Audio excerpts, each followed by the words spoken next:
এই ছেলে, স্টুপিড খ্যাত, তো সাহস কি করে হয় আমার ওড়না ধরে টানার? নিহা কথাটা বলে একটা ছেলের গালে কষে চর বসিয়ে দেয়। নিহার চর খেয়ে ছেলেটা কিছু সময় নেহার দিকে করুণ আর অসহায় দৃষ্টিতে তাকিয়ে থাকে। নিহা ছেলেটার জামার কলার ধরে বলে, তোর মতো হারামি মার্কা ছেলেকে আমি জেলের ভাত খাওয়াবো, চিনিস তুই আমি কে? নেহা চিৎকার করে কথাগুলো বলল। নেহার ড্রাইভার এসে নেহাকে আটকানোর চেষ্টা করে। ততক্ষণে অনেক লোকজন জড়ো হয়ে গেছে এখানে। চারপাশে গোল হয়ে দাঁড়িয়ে দেখতে থাকে নেহার কাহিনী। এটা নতুন না, বড়লোক বাবার একমাত্র মেয়ে সে, তার উপর দেখতে যথেষ্ট সুন্দরী, এবং সেই সৌন্দর্য নিজের পজিশনের জন্য নেহা অনেক অহংকারও আছে। ছেলেটাকে নেহা প্রশ্ন করে, এই তোর নাম কি? কোথা থেকে এসেছিস? চিনিস তুই আমায়? আমি আমি নিলয়। আমি গ্রাম থেকে এসেছি। সামনে একটা মেসে থাকে। তোর সাহস কি করে হয় আমার ওড়না ধরে টানার? আসলে আপনার ওড়না গাড়ির দরজা আটকে গিয়েছিল।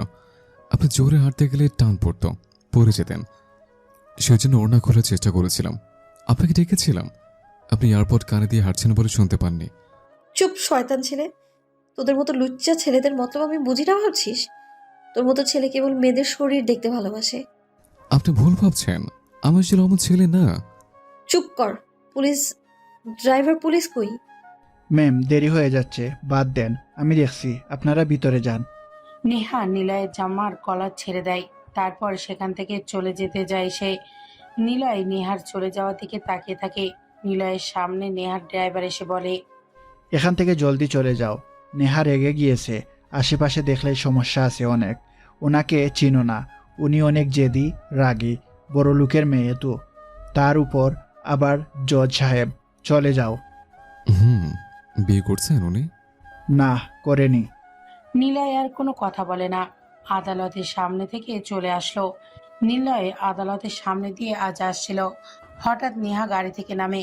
নামার পর যখন নেহা হেঁটে যাবে তখনই দরজা আটকে দেয়। আর সেই সময় নেহার ওড়না আটকে যায় দরজার সাথে। নেহা সেটা দেখার আগেই নিলয় দ্রুত এসে নেহার ওড়না খোলার চেষ্টা করে। আর টান পড়তেই দেখে নিলয়ের হাতে নেহার ওড়না ধরে রাখা। নেহা রেগে নিলয়ের গালে কষে চড় দেয়।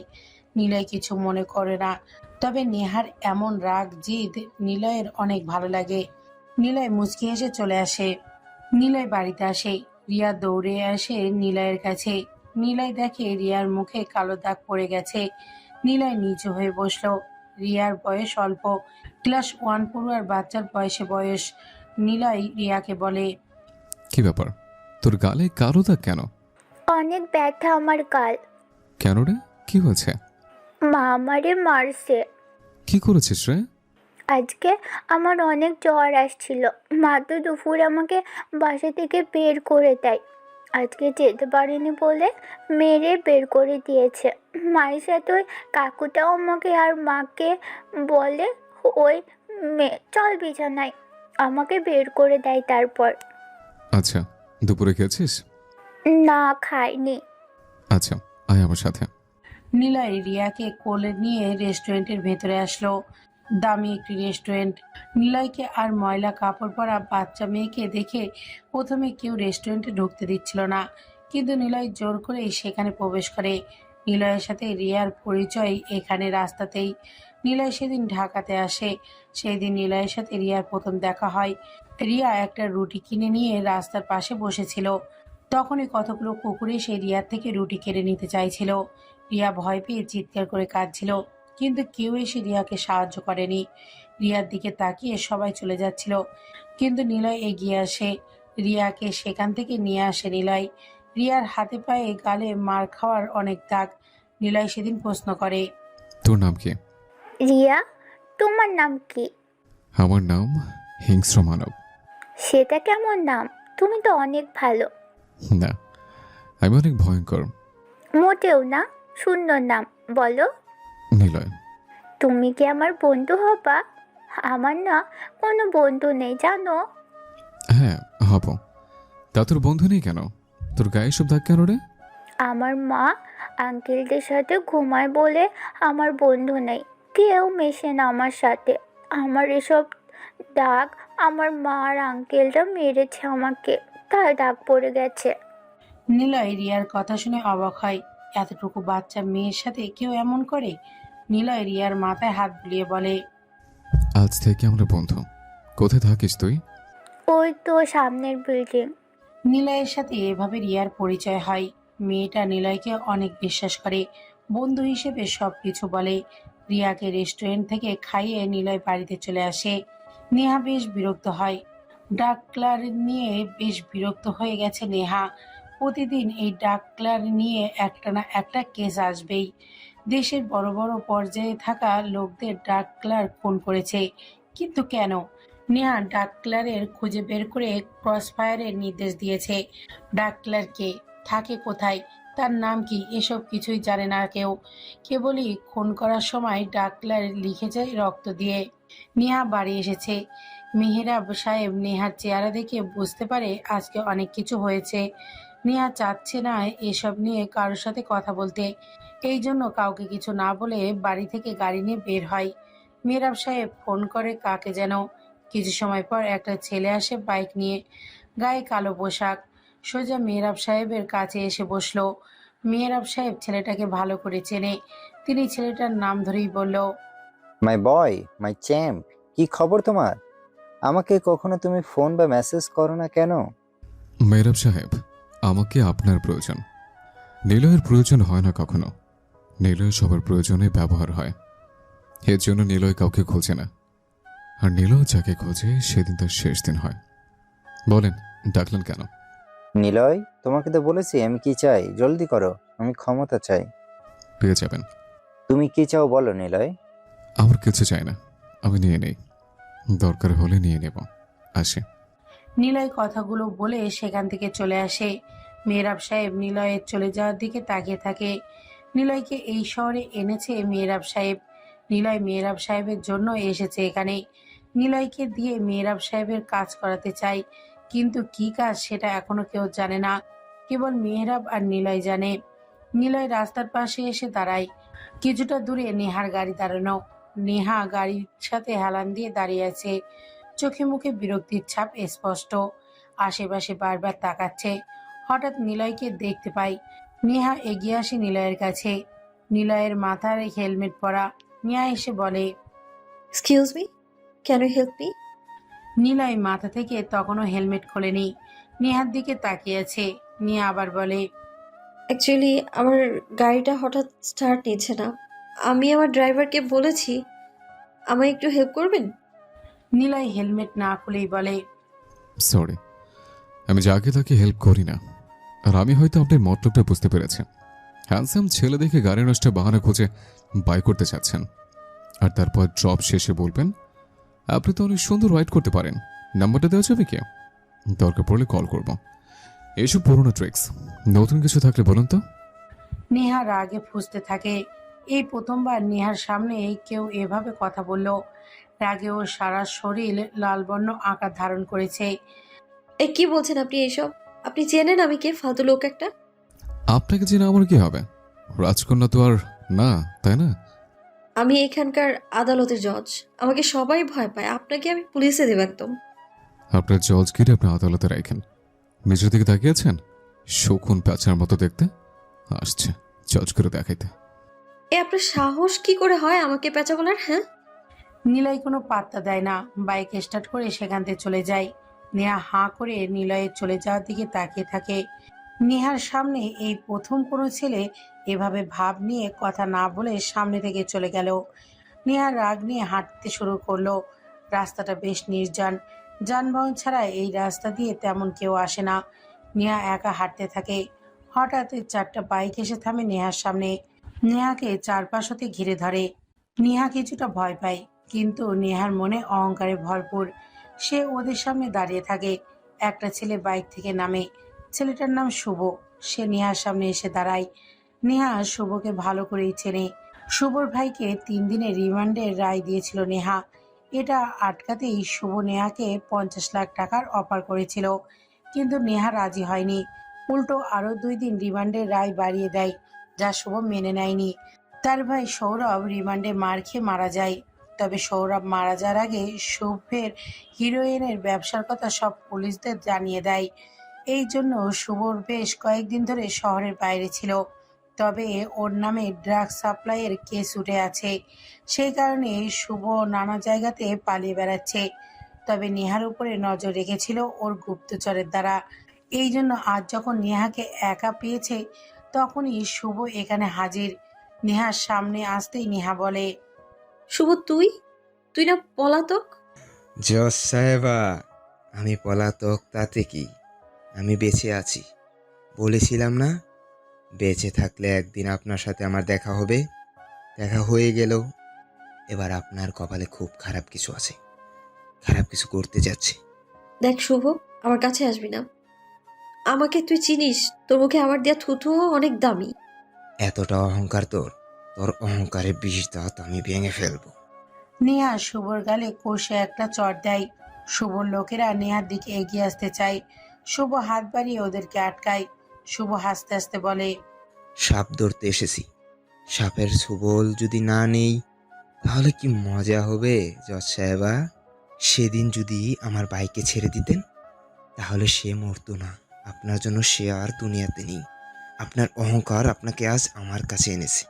আপনার গায়ে কলঙ্কের দাগ লাগিয়ে দিব, তারপর দেখব এই অহংকার কোথায় যায়। শুভ, তোকে আমি লাস্ট বার ওয়ার্ন করছি, একদম আমার কাছে আসবি না, এর ফল ভালো হবে না বলে দিলাম।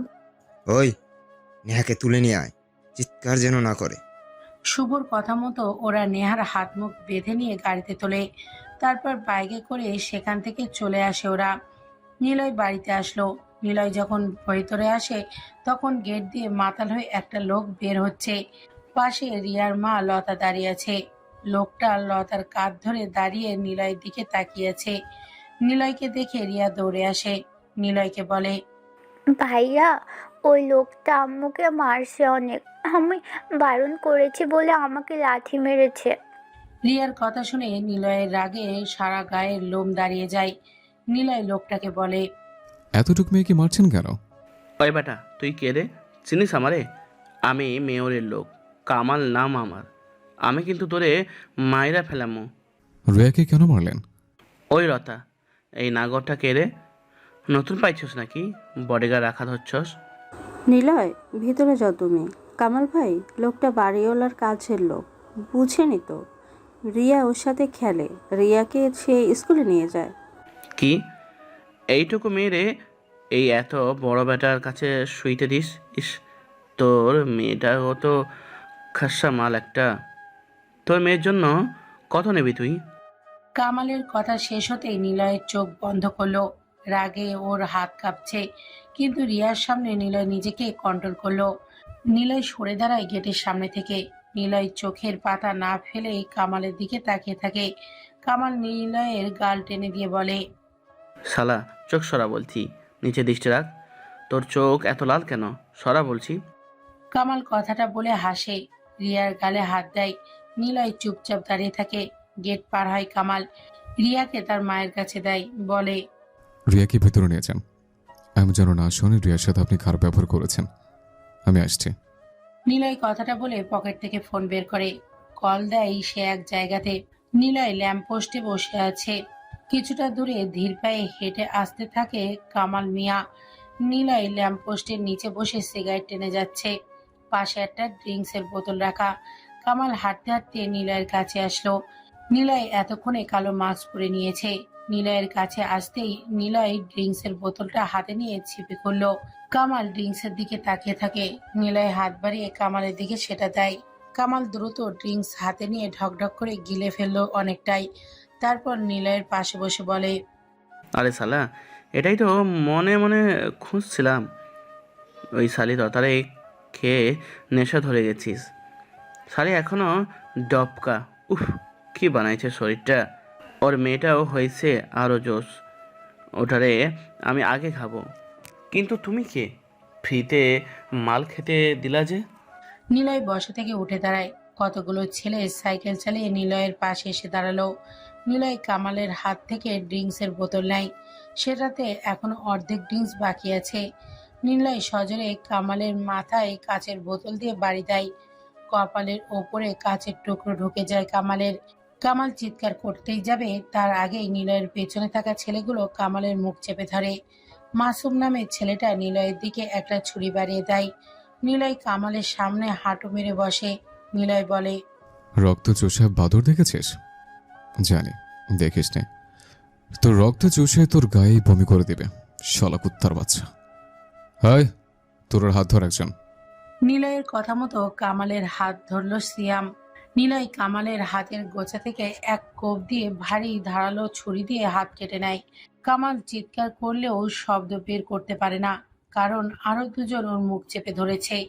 কামালের চোখে মুখে ভয়ের ছাপ, গোঙানির শব্দ শোনা যাচ্ছে। নিলয় বলে, তোর এই অপবিত্র হাত একটা পবিত্র ফুলকে ছুঁয়েছিল, সেই হাত কেটে নিলাম। এবার পালা তোর জিভ। তুই জানিস না আমি কে? তোর এই মেয়রকে আমার সামনে আনতে 1 মিনিট লাগবে। তোর আর তোর মেয়রের পাওয়ার পাছা দিয়ে ঢুকিয়ে দেব, বুঝছিস? আয় ধরো রে। নিলয়ের কথা মতো ওরা সবাই কামালকে চেপে ধরে।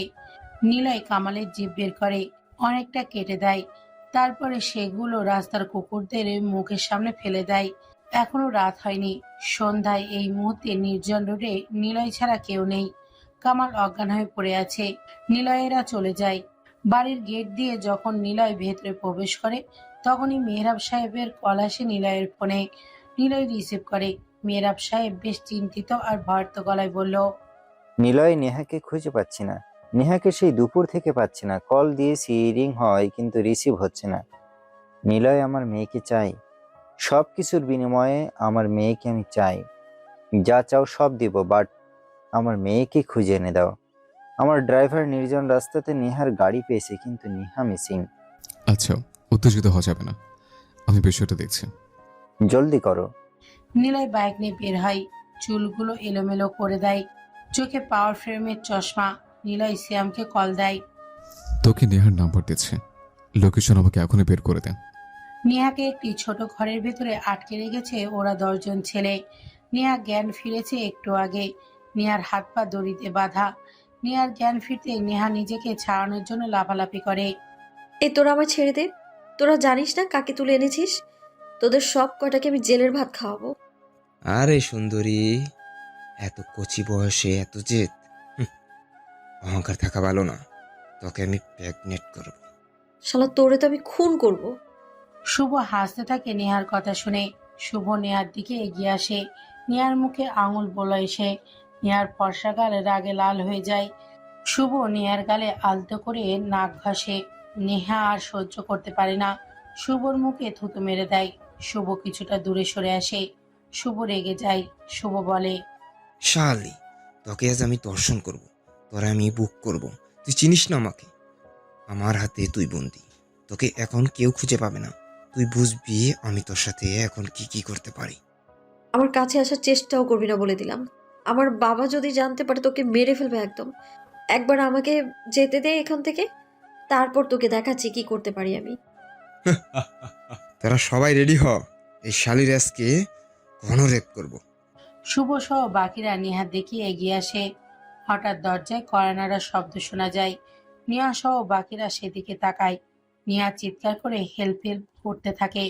একটা ছেলে এসে নেহার মুখে টেপ লাগিয়ে দেয়। দরজার কি হলে একটা ছেলে এসে চোখ রাখে। একটা হাবাগোবা ছেলেকে দাঁড়িয়ে থাকতে দেখে সে। দরজা খুললো ছেলেটা। ছেলেটার নাম মামুন। মামুন দরজা খুলে দেখে বাইরে কেউ নেই। মামুন আশেপাশে তাকায়, কিন্তু কাউকে দেখতে পায় না। হঠাৎ একজন মামুনের পেছনে এসে দাঁড়ালো। মামুন ঘুরে তাকিয়ে দেখে কালো পোশাক পরে, মাস্ক মোজা পরে দাঁড়িয়ে আছে একটা ছেলে। ছেলেটা হলো নিলয়। মামুন কিছু বলতেই যাবে, তার আগে নিলয় মামুনের কপালে সোজা সাইলেন্সার লাগানো পিস্তল দিয়ে গুলি করে। ভেতর থেকে শুভ চিৎকার করে বলে, ওই মামুন, কে আসলো রে? এত দেরি হয় কেন রে? কি করছিস বাইরে? তখনই দরজা আটকানোর শব্দ শুনতে পায় ওরা। তারা ভাবে মামুন হয়তো দরজা আটকে ওদের কাছে আসছে, কিন্তু কয়েক সেকেন্ড পর ওরা দেখতে পায় কালো পোশাকে কেউ একজন ওদের সামনে এসে দাঁড়িয়েছে। নিলয় তার ভয়েস কিছুটা মোটা করে বলল, hello everyone, dark killer is here. Niloy একটা চেয়ার টেনে ওদের সামনে বসলো। ওরা জানে ডাক কিলার কেমন স্বভাবের। ওরা ভয়ে চুপসে গিয়েছে। নিলয় চেয়ারে বসে, পায়ের ওপর পা তুলে দিয়ে বলে, হ্যালো নেহা। হাই, কে আছিস? টেপ খুলে দে নেহার মুখ থেকে। তখনই ভেতরে আরো কয়েকজন ছেলে প্রবেশ করে। ওরা সবাই নিলয়ের লোক। সবার মুখে মাস্ক লাগানো। শুভরা ভয়ে একদম চুপ হয়ে গেছে, কিন্তু শুভ বুঝতে পারছে না ড্রাগ ডিলার এখানে কি করছে। নিলয় শুভর দিকে তাকিয়ে বলে, তোর ভাই ড্রাগসের বিজনেস করতো না? কি যেন নাম ছিল, ভুলে গেছে। আমাকে বলেছিল 80% ভাগ দেবে, যেন আমি তার ড্রাগস দেশে আনার ব্যবস্থা করে দিই, কিন্তু রাজি হয়নি। এসব ভালো না, বুঝলি? তুই না ওর বড় ভাই, মাছের পেটের ভিতর অস্ত্রের বিজনেস করিস, তা জজ সাহেব জানে? ডার্ক কিলার? আপনি এখানে? কিন্তু তোমায় তো পুলিশ খুঁজছে। তোমাকে তো অর্ডার দেওয়া হয়েছে গুলি করে মেরে ফেলার। হ্যাঁ জানি, আপনি 3বার রায় দিয়েছেন। বস, আপনি এখানে? আসলে আসলে নেহাকে এখান থেকে নিয়ে যেতে এসছে। কিন্তু নেহা আমার শিকার, নেহাকে তো এত সহজে নিয়ে যাওয়া যাবে না। সেটা তো আমি জানি, কিন্তু আপনারা দলে 4 জন, আমরা 10 জন। কি মনে হয় আপনি তাকে নিয়ে যেতে পারবেন এখান থেকে? তাই নাকি? আচ্ছা মিস নেহা, একটু চোখ বন্ধ করেন, নাহলে ভয় পাবেন আপনি। ওই, তারা কি দেখছিস? মার ওকে।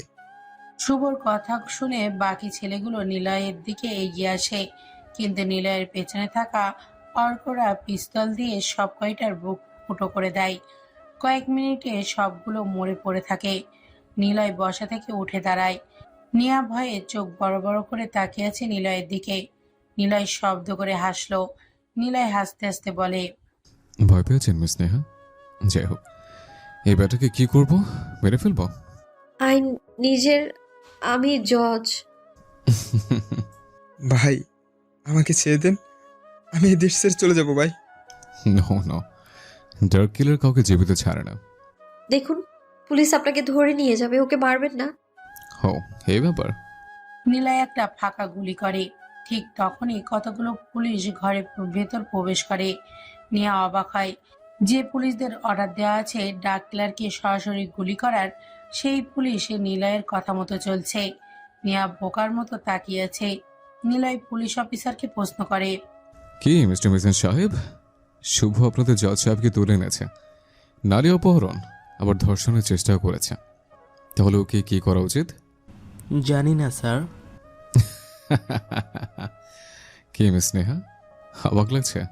পুলিশগুলো আমাকে স্যার কেন বলছে? আসলে এটা নিকৃষ্ট জগৎ, এখানে আছে শুধু প্রতিহিংসার আগুন আর কিছু তাজা রক্তের গন্ধ। সুশীল সমাজের সুশীল কথা আর আমার হাতের পিস্তল, দুইটাই সঠিক সময় সঠিক কথা বলে। কিলার জগতে সবে এক একটা মাইন্ড গেমার। আহা, ভাবতে নিজেকে বড় মাইন্ড গেমার লাগে। সবকিছুর মাঝেও একটি সত্য কথা কি জানো? আমি ডার্ক কিলার, এটা আমার বাইরের রূপ, আমি অন্যরকম। কথাটা বলেই নিলয় পিস্তল নিয়ে শুট করে শুভর কপালে। কয়েক সেকেন্ডের মধ্যেই শুভ সবার সামনেই মারা যায়। নিয়ে এসব থেকে একদমই শকড হয়ে গেছে, কারণ যে ডাক ক্লার্ককে সে আগে কখনো দেখেনি, আজ প্রথমবার নেহা তাকে চোখের সামনে দেখেছে। আর যাকে কিনা মারার জন্য নির্দেশ দেওয়া আছে, আর সেই তাকেই কিনা পুলিশ এসে স্যার বলছে। তাহলে নেহা এতদিন কি করলো? কে এই ডাক ক্লার্ক? নেহা প্রশ্ন করে। আচ্ছা তুমি কে? কেন তুমি আমাকে কেন বাঁচাতে এলে? পুলিশরা কেন তোমায় স্যার বললো? শুভরা তোমায় এত কেন ভয় পেল? নেহার প্রশ্নের জবাব দেয় না নিলয়, মুচকি হাসতে থাকে। তারপর নিলয় অর্ককে ইশারা করে। অর্ক এসে নেহার মুখে একটা রুমাল রাখে। নেহা সেটা শোকেই অজ্ঞান হয়ে যায়। রাত বাড়ে। নেহা যেখানে গাড়ি নষ্ট হয়েছে সেখানে নেহাকে রেখে আসা হয়েছে। পাশে নিলয় বসা, যদিও নিলয়ের এখন সেই আগের ড্রেস আপ আছে, মানে চোখের চশমা, চুলগুলো এলোমেলো, ফর্মাল সাধারণ ড্রেস আপ। নেহার জ্ঞান ফিরে। সে চোখ খুলতে দেখে আগের জায়গাতে এখনো বসে আছে। নেহা আশেপাশে তাকায়, নিলয়কে দূরে দাঁড়িয়ে থাকতে দেখে। নেহা নিলয়কে পেছন থেকেই দেখে বলে, এক্সকিউজ মি, হ্যালো, এই যে শুনছেন? নিলয় ঘুরে তাকায়, নেহার কাছে এগিয়ে আসে। নেহা নিলয়কে চিনতে পারে, সেদিনের ওই সকালের ছেলেটা যে নেহার ওড়না টেনে ধরেছিল। নেহা নিলয়কে দেখেই তেলে বেগুনে জ্বলে ওঠে, নিজের কাপড় চোপড়ের দিকে তাকিয়ে থাকে। নিলয় মুচকি এসে বলে, ভয় পাবেন না, আমি কিছু করিনি। আমার সাইকেল রাখে এখানে, আমি এদিক দিয়ে যাচ্ছিলাম, হঠাৎ বাইক থেকে কতগুলো ছেলে আমাকে ডাকলো। আমি এগিয়ে যাই, তারা বলে ওরা নাকি ডার্ক কিলারের লোক। আপনাকে এখানেও রেখে যাবে তারা। আমাকে আপনার জ্ঞান ফেরা অবধি যেন পাহারা দিয়ে রাখে। তারা আমার উপর নজর রেখেছে দূর থেকে। আপনার যখন জ্ঞান ফিরবে বলেছে আপনাকে যেন বাড়িতে পৌঁছে দিয়েছে। এত অহংকার কেন মনে আপনার? দেখে তো মনে হয়েছে আপনাকে কেউ হাত পা বেঁধে দিয়েছিল। তার মানে কি আপনার সাথে ওই সব অন্যরা করেছে বলে কি আমাকেও তাদের মতোই ভাবছেন? আপনার তো লজ্জা হওয়া উচিত। নিলয়ের কথা শুনে নেহা চুপ হয়ে গেল, কিন্তু নেহার কানে নিলয়ের শেষ কথাটা বাজে। অন্যরা কি কি করেছে নেহা যেন কথাটা একদমই নিতে পারছে না। রাগে অহংকারে নিলয়কে মারতে ইচ্ছা করছে। নেহা রাগ নিয়ে নিলয়কে বলে, ওই, তুই আমার সাথে এমন করে কথা বলি কেন? তুই জানিস না আমি কি করতে পারি? আচ্ছা, এখন আমার দায়িত্ব আপনাকে পৌঁছে দেয়া। এখানে এত রাতে কেউ নেই। রেখে চলে গেলে কি না কি হবে আমি কিন্তু জানি না। তখন আপনার রাগ অহংকার কই চলে যাবে টেরই পাবেন না। আজকে জন্য ছেড়ে দিলাম, এরপরে ফল ঠিকই পাবি। নিলয় মুচকি হাসে। নেহা সাইকেলে উঠতেই নিলয় সাইকেল চালাতে শুরু করে। নেহা প্রথমবার সাইকেলে উঠেছে, ঠিক মতো কোনো কিছুই ধরে বসতে পারছে না। বারবার নড়ছে নেহা, আর সাইকেলও ঠিক মতো সোজা যেতে পারছে না। নিলয় সাইকেল থামিয়ে বলে, হ্যাঁ, আপনার সমস্যা কি? হ্যাঁ, বারবার এত নড়ছেন কেন? ঠিক মতো বুঝতে পারছেন না? আমাকে বকা দিবেন না, আমি কখনো সাইকেলে উঠিনি, তাই বসতে সমস্যা হচ্ছে। ধরে বসবেন। আমি পারছি না। আচ্ছা, তাহলে সামনে এসে বসেন। হুম। নেহা নিলয়ের সাইকেলের সামনে বসলো। নেহার চুলগুলো তখন খোপা করা। নিলয় সাইকেলের স্পিড বাড়াতে থাকে। নেহার কাঁধে নিলয়ের নিঃশ্বাসের স্পর্শ পড়তে থাকে। নেহা চুপচাপ বসে আছে। আসলেই সত্য, সে অনুভব করে তার অনেক অহংকার, অথচ তাকে বাঁচাতে ছেলেরাই এগিয়ে আসে, পুলিশ কেউ আসেনি। নিলয় সাইকেল চালাচ্ছে তার গতিতে। রাস্তায় মাঝে মাঝে একটু ঝাঁকি হচ্ছে। সেই ঝাঁকিতে নেহার চুলের খোপায় একটু একটু করে নড়ে খুলতে শুরু করে। খানিকক্ষণ পর বড় একটা গর্তের কারণে জোরে একটা ঝাঁকি হয়। ঝাঁকি খেয়ে নেহা নিলয়কে বকতেই যাবে, ঠিক তখনই নেহার কালো লম্বা চুলগুলো খোপা খুলে পড়ে, আর সাইকেলের গতি থাকাতে নেহার খোলা চুলগুলো নিলয়ের মুখের উপর এসে পড়ে। নিলয় কিছুক্ষণের জন্য যেন কোথায় হারিয়ে যায়।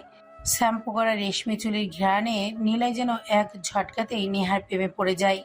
নিলয়ের নিঃশ্বাস ভারী হতে থাকে। নেহা বারবার এই চুলগুলো ঠিক করতে থাকে। নেহা বুঝতে পারে তার অবাধ্য চুলগুলো সোজা নিলয়ের মুখের উপরে পড়ছে। নিলয় নেহাকে ওর বাড়ির সামনে এসে নামিয়ে দেয়। নেহা সাইকেল থেকে নেমে নিলয়ের দিকে তাকিয়ে আছে। নিলয় হাঁপিয়ে গেছে। হাঁপাতে হাঁপাতেই নিলয় বলে, আপনি কি খান রোজ? কেন? এত ভারী কেন আপনি? এত ওজন কিভাবে বাড়ালেন? ওই, আমি মোটা না, আমি স্লিম, বলিউডের নায়িকাদের মতো, বুঝছেন? হ্যাঁ, মুদ্রা করে সাইড নায়িকা, বুঝলাম। এই কি বললেন? আপনাকে তো আমি... নিলয় আর সেখানে দাঁড়ালো না, সোজা সাইকেল চালিয়ে নেহার সামনে থেকে চলে আসে। কিছু দূর এসে নিলয় জোরে ডাক দিয়ে বলে, আপনার রাগের চেহারা আপনার সাথে মানায় না, বুঝলেন? খোলা চুলে আপনাকে অনেক বেশি সুন্দর লাগে। যদিও হুতুম প্যাচার বেশি সুন্দর হয় না, তবে আপনি হুতুম প্যাচার আনি। আপনাকে যদি আমি সামনে পেয়েছি না, খবর আছে বলে দিলাম। নিলয় আর দাঁড়ালো না, সাইকেল চালিয়ে চলে আসে। নেহা দ্রুত বাড়ির ভেতরে আসলো। বাড়ির দারোয়ান নেহাকে দেখেই খুশি হয়েছে। নেহা সারাদিন মিসিং ছিল, সেই জন্য সবাই টেনশন করেছে। তাই নেহাকে দেখেই প্রশ্ন করে, ম্যাম, আপনি ঠিক আছেন? কোথায় ছিলেন? আপনার কিছু হয়নি তো? দারোয়ানের প্রশ্ন শুনে নেহা রেগে যায়, কারণ নেহা এসব সহ্য হয় না। নিচু জাতের কেউ নেহাকে এত প্রশ্ন করুক, নেহার তা সহ্য হয় না। এর পেছনের কারণ নেহার অহংকার। নেহা ঝাড়ি দেয়, চুপ! আমার লাইফে আমার বাবা ছাড়া কেউ এত প্রশ্ন করে না। আমি যেখানে যা ইচ্ছে যাব, তোর কি তাতে? নিজের মতো থাকবি, বুঝেছিস? নেহা আর কিছু বলে না, ভেতরে চলে আসে। নেহা বাড়ির ভেতরে এসে দেখে ওর বাবা দাঁড়িয়ে আছে। নেহাকে বলে, বাড়ির দারোয়ানের সাথে তোর অমন ব্যবহার করা উচিত হয়নি। সে তোর জন্য বা বাড়ির সবাই তোর জন্য অনেক চিন্তা করেছিল। নেহা অবাক হয়। ওর বাবা তাকে কোথায় ছিল, কই ছিল, কি হয়েছিল, এসব প্রশ্ন না করে অন্য কথা বলছে, যেন মনে হচ্ছে ওর বাবা সবকিছু আগে থেকেই জানে। নেহা প্রশ্ন করলো, আমাকে কয়েকজন গুন্ডা তুলে নিয়ে গিয়েছিল বাবা, সেটা একবার প্রশ্ন করলে না? কেমন আছিস সারাদিন জানতে চাইলে না? কিভাবে এলাম এখানে সেটাও শুনলে না? রেস্ট নিতেও বলছো না, ঠিক আছে কিনা সেটাও জিজ্ঞেস করলে না। আবার আবার নাকি তোমরা আমার জন্য চিন্তা করছিলে। তোমাদের কারো চিন্তা করা লাগবে না, আমি নিজেকে সামলাতে পারি, সেভ করতে পারি আমি নিজেকে। নেহা কথাগুলো বলে ওর বাবা মেহরাব সাহেবের সামনে থেকে চলে গেল। মেহরাব সাহেব তার মেয়ের চলে যাওয়ার দিকে তাকিয়ে থাকে। আসলেই তো মেহরাব সাহেব কেন তাকে এসব নিয়ে প্রশ্ন করলো না? কারণ একটাই, মেহরাব সাহেব সবটাই জানে, আর সেটা জানিয়েছে শুভ নিজেই। অবাক হচ্ছেন নিলয়ের আগে শুভ কিভাবে নেহার কথা মেহরাব সাহেবকে জানিয়েছে। মেহরাব সাহেব মুচকি হাসতে থাকে। এই হাসির কারণ কেউ জানে না। নিলয় বাড়িতে আসে। এই বাড়িটা নিলয় কিনে নিয়েছে। যার ছিল তার কাছ থেকে নিলয় কিনে নিয়েছে। ছদ্মবেশে সে এই শহরে এসেছে। রিয়া আর ওর মা যে বাড়িতে থাকে সেটা বর্তমানে নিলয়ের। নিলয় বাড়িতে প্রবেশ করে। রিয়ার মা উঠোনে দাঁড়িয়ে আছে। নিলয়কে দেখে রিয়ার মা সামনে আসলো। রিয়ার মা বলে, নিলয়, তুমি আমার মেয়ের সাথে আর কথা বলবে না? কেন? দেখলি না ওই লোকটা কী সব বলে গেল? ওটার দায়িত্ব আপনার। আপনার জন্য আপনার মেয়ের কথা শুনতে হলো। উল্টা আমাকে বারণ করতে আসছেন? হ্যাঁ, আসছি। আমার মেয়ের সাথে কাউকে মিশতে দেব না। ছেলেরা সবাই খারাপ হয়। ওরা মেয়েদের শরীরকেই ভালোবাসে। স্বার্থপর হয় ওরা। আচ্ছা তাই? তা আমাকে কখনো দেখেছেন আপনার প্রতি বাজে দৃষ্টি দিতে? কখন আপনাকে বাজে কথা বলতে দেখেছেন? উল্টা আমি যেদিন প্রথমে এসেছিলাম সেদিন আপনি নিজে আমার কাছে পিছনে আসতে চেয়েছিলেন। আমি কি সেটার সুযোগ নিয়েছিলাম? রিয়ার মা কোনো কথা বলে না। নিলয়ের দিকে ফ্যাল করে তাকিয়ে থাকে। নিলয় একটা সিগারেট জ্বালায়। রাতের অন্ধকার পুরো বিল্ডিংটাকে চেয়ে রেখেছে। ছোট্ট উঠানের মাঝ বরাবর দুজন মানুষ দাঁড়িয়ে। এখানে মোলাসররা আসে না, কারণ রিয়ার মা এই সমাজের কাছে একজন পতিতা, আর পতিতার তল্লাটে ভদ্র সমাজের মানুষেরা আসে না। রিয়ার মা আর নিজেকে সামলাতে পারছে না। মাটিতে বসে কেঁদে ফেলে। কান্না করতে করতে বলতে শুরু করে, কি করব আমি? রিয়ার যখন 1 বছর বয়স তখনও সে আমার দুধ পান করে। সেই সময় ওর বাবা এক মহিলার সাথে চলে যায়। এত জায়গাতে খোঁজ করেছি, পাইনি তাকে। 1 বছর পর যখন রিয়ার বাবাকে পেয়েছি তখন সে যেন আমাকে চিনেই না। আমার শাশুড়িরা আমাকে বাসা থেকে বের করে দেয়। 1 বছর পর যখন তাকে পেলাম সে আমাকে লাথি মেরে বের করে দিয়েছে। কী দোষ ছিল আমার? আমিও তো স্বামী বাচ্চা নিয়ে বাঁচতে চেয়েছিলাম, একটু প্রাণ ভরে শ্বাস নিতে চেয়েছিলাম, কিন্তু সেটা হয়নি। আমার দোষ কি? ওই পশু নামের জানোয়ারটাকে ভালোবাসাটাই দোষ ছিল, নাকি তাকে বিশ্বাস করাটা দোষে ছিল? আমি বাচ্চা নিয়ে শহরে এই প্রান্ত থেকে ও প্রান্তে ঘুরেছি, কেউ এসে আমাকে সাহায্য করেনি। রিয়ার মুখ 2 দিন ধরে খাবার দিতে পারেনি, তারপরে এই লাইনে আমার আসতে হয়। মেয়ের মুখে খাবার তুলে দিতে পারি, পিছনে ফিরে তাকাতে হয়নি আর। আমি পতিতা হয়ে যদি দুবেলা দুমুঠো খেয়ে বাঁচতে পারি তবে পতিতা হওয়াই ভালো। কিন্তু আমার মেয়ের কোনো দোষ নেই নিলয়। ও এখনও অনেক ছোট, ক্লাস 1-এ পড়ে। স্কুলের কেউ ওর সাথে থাকে না। আমার কিছু হয়ে গেলে ওকে দেখে রাখবা নিলয়, ওকে পড়াশোনা করাবা। নিলয়ের সিগারেট খাওয়া শেষ হয়। নিলয় রিয়ার মায়ের কাছে এগিয়ে আসে। নিলয়ের মায়ের কান্না মুছে দিয়ে নিলয় বলে, চিন্তা নেই, আপনার কিচ্ছু হবে না। রিয়াকেও আমি কিছু হতে দেব না। রিয়াকে এসবের থেকে দূরে রাখুন। আপনি সব থেকে দূরে থাকুন। আমি চালাবো সংসার, আমার সাথেই থাকবেন। আমি সব কিছু হেল্প করব। কিন্তু ওরা আমাকে শান্তিতে থাকতে দেবে না। আমাকে আপনি চেনেন না, কারো সাহস নেই যে রিয়ার আর আপনার দিকে চোখ তুলে থাকবে। নিশ্চিন্তে ঘুমাবেন এখন থেকে। নিলয়ের মা খুশি হয়। নিলয়ের সামনে থেকে চলে যায় সে। নিলয় অর্কদের ফোন করে। অর্কদের সবটা বুঝিয়ে বলে দেয়। নেহা রুমের ভিতরে পায়চারি করছে। মনের ভেতরে অনেক প্রশ্ন ঘুরপাক খাচ্ছে। মনে মনে বলছে, ডার্ক কিলার আমায় খুঁজে পেল কিভাবে? ডার্ক কিলার আমার সাথে যেভাবে কথা বললো তাতে মনে হচ্ছে সে আমায় আগে থেকেই চেনে, কিন্তু কিভাবে? আমি এত বড় জজ হওয়ার পর ডার্ক কিলারের বিরুদ্ধে আমি ক্রস ফায়ার হুমকি দিলাম, অথচ সে আমায় সামনে পেয়েও মারলো না কেন? সে আমাকে সেভ করেছে, আমার নামটাও জানে সে, স্বাভাবিকভাবেই কথা বলেছে। তবে কি সে আমার পরিচিত কেউ? কিন্তু কিভাবে? আমার সাথে কোনো গ্যাংস্টার রাফিয়ানের পরিচিতি থাকতে পারে কি করে? না, মাথায় তো কিছুই আসছে না আমার। নেহা আর ভাবতে পারে না। ভাবনাগুলো ওর সব এলোমেলো হয়ে যাচ্ছে। তবে হঠাৎ করে নিলয়ের কথা নেহার মনে পড়েছে।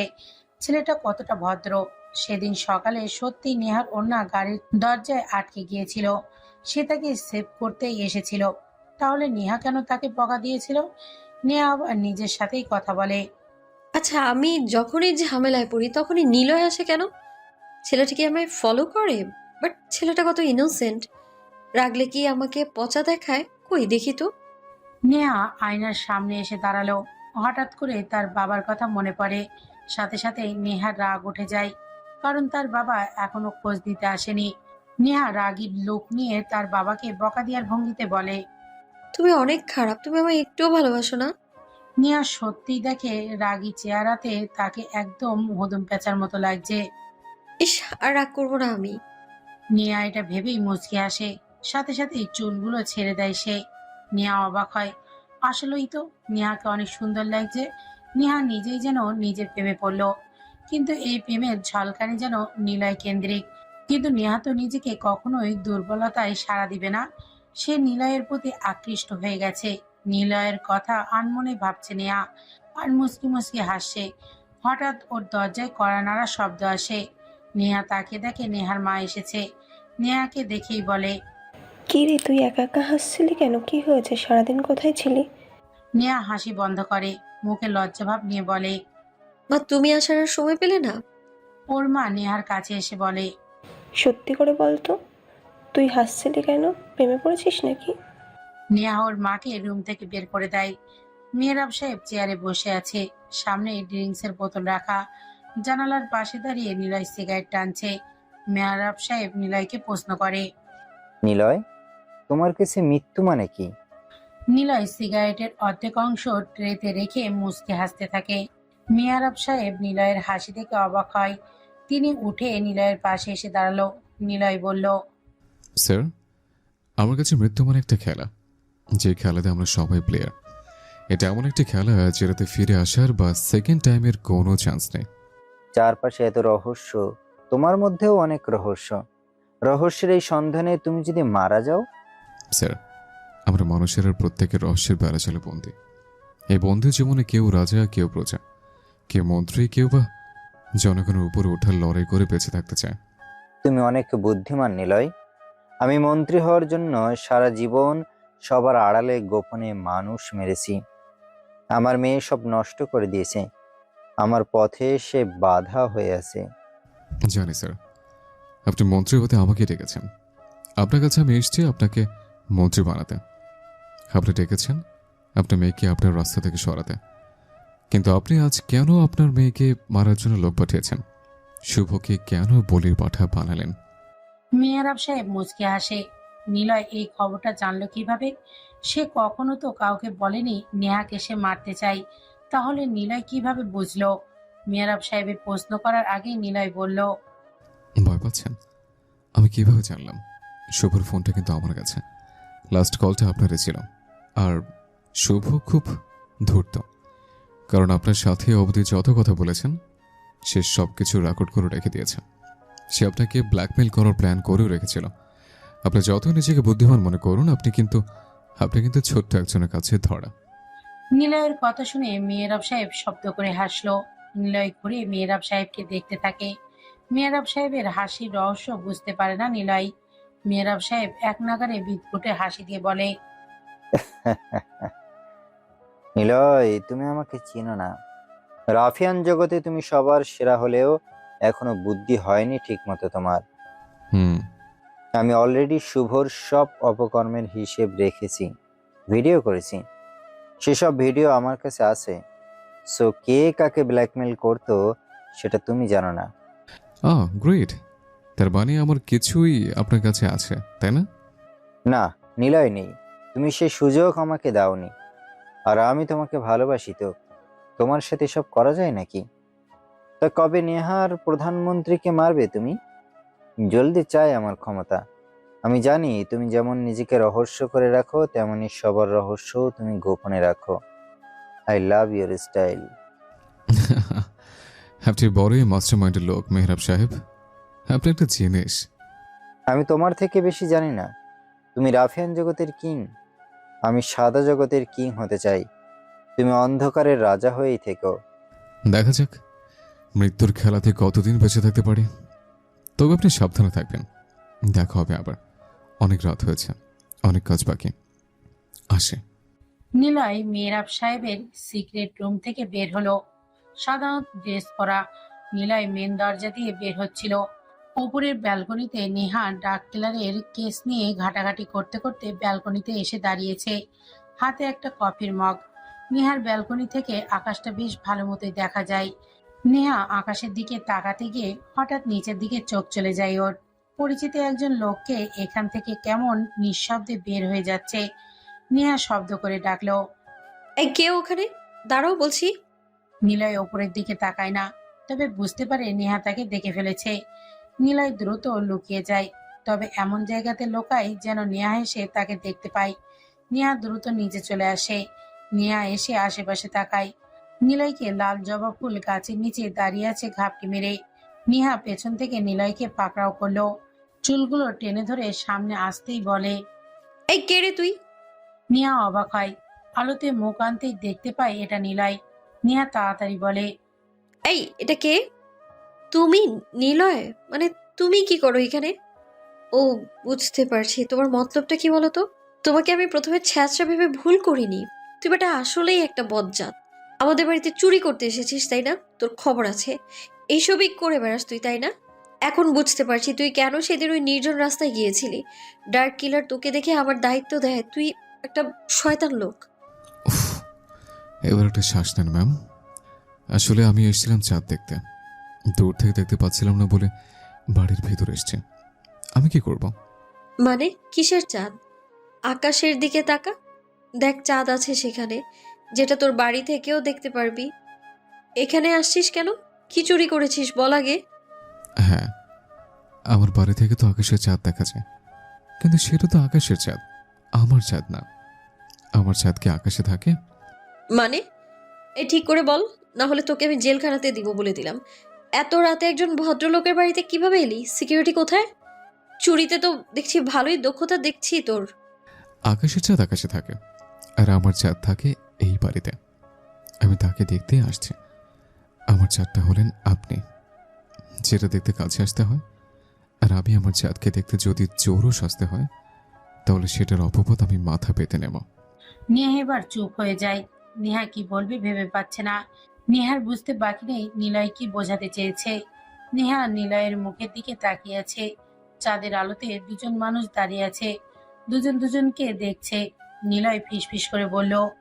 আসলে সত্যি কথা বলি, আমি তোমাকে দেখতে এসেছিলাম, খুঁজে পাচ্ছিলাম না বলে চলে যাচ্ছিলাম। তোমাকে রাগিয়ে লোকে দেখতে প্যাঁচার মতো লাগে, এই জন্য লুকিয়ে দেখলে তোমার হাসি হাসি মুখটা দেখতে পারবো বলে চলে এসছে। এখন কি তুমি আমাকে শাস্তি দিবে বলো? তবে শাস্তির স্বরূপ আমি তোমার কাঠগড়াতে রোজ একবার যেতে চাই, যেন আমি তোমার সামনে থেকে তোমাকে দেখতে পারি। নিলয় কথাটা বলে নেহার থেকে সরে আসে, তারপর দূরে এসে মুচকি হেসে বলে। ওই আকাশের চাঁদ জানুক, ছ্যাঁচড়া ছেলেটার একটা চাঁদ আছে, আর সে তারই প্রেমে পড়েছে। শাস্তির জন্য অপেক্ষাতে রইলাম ম্যাম।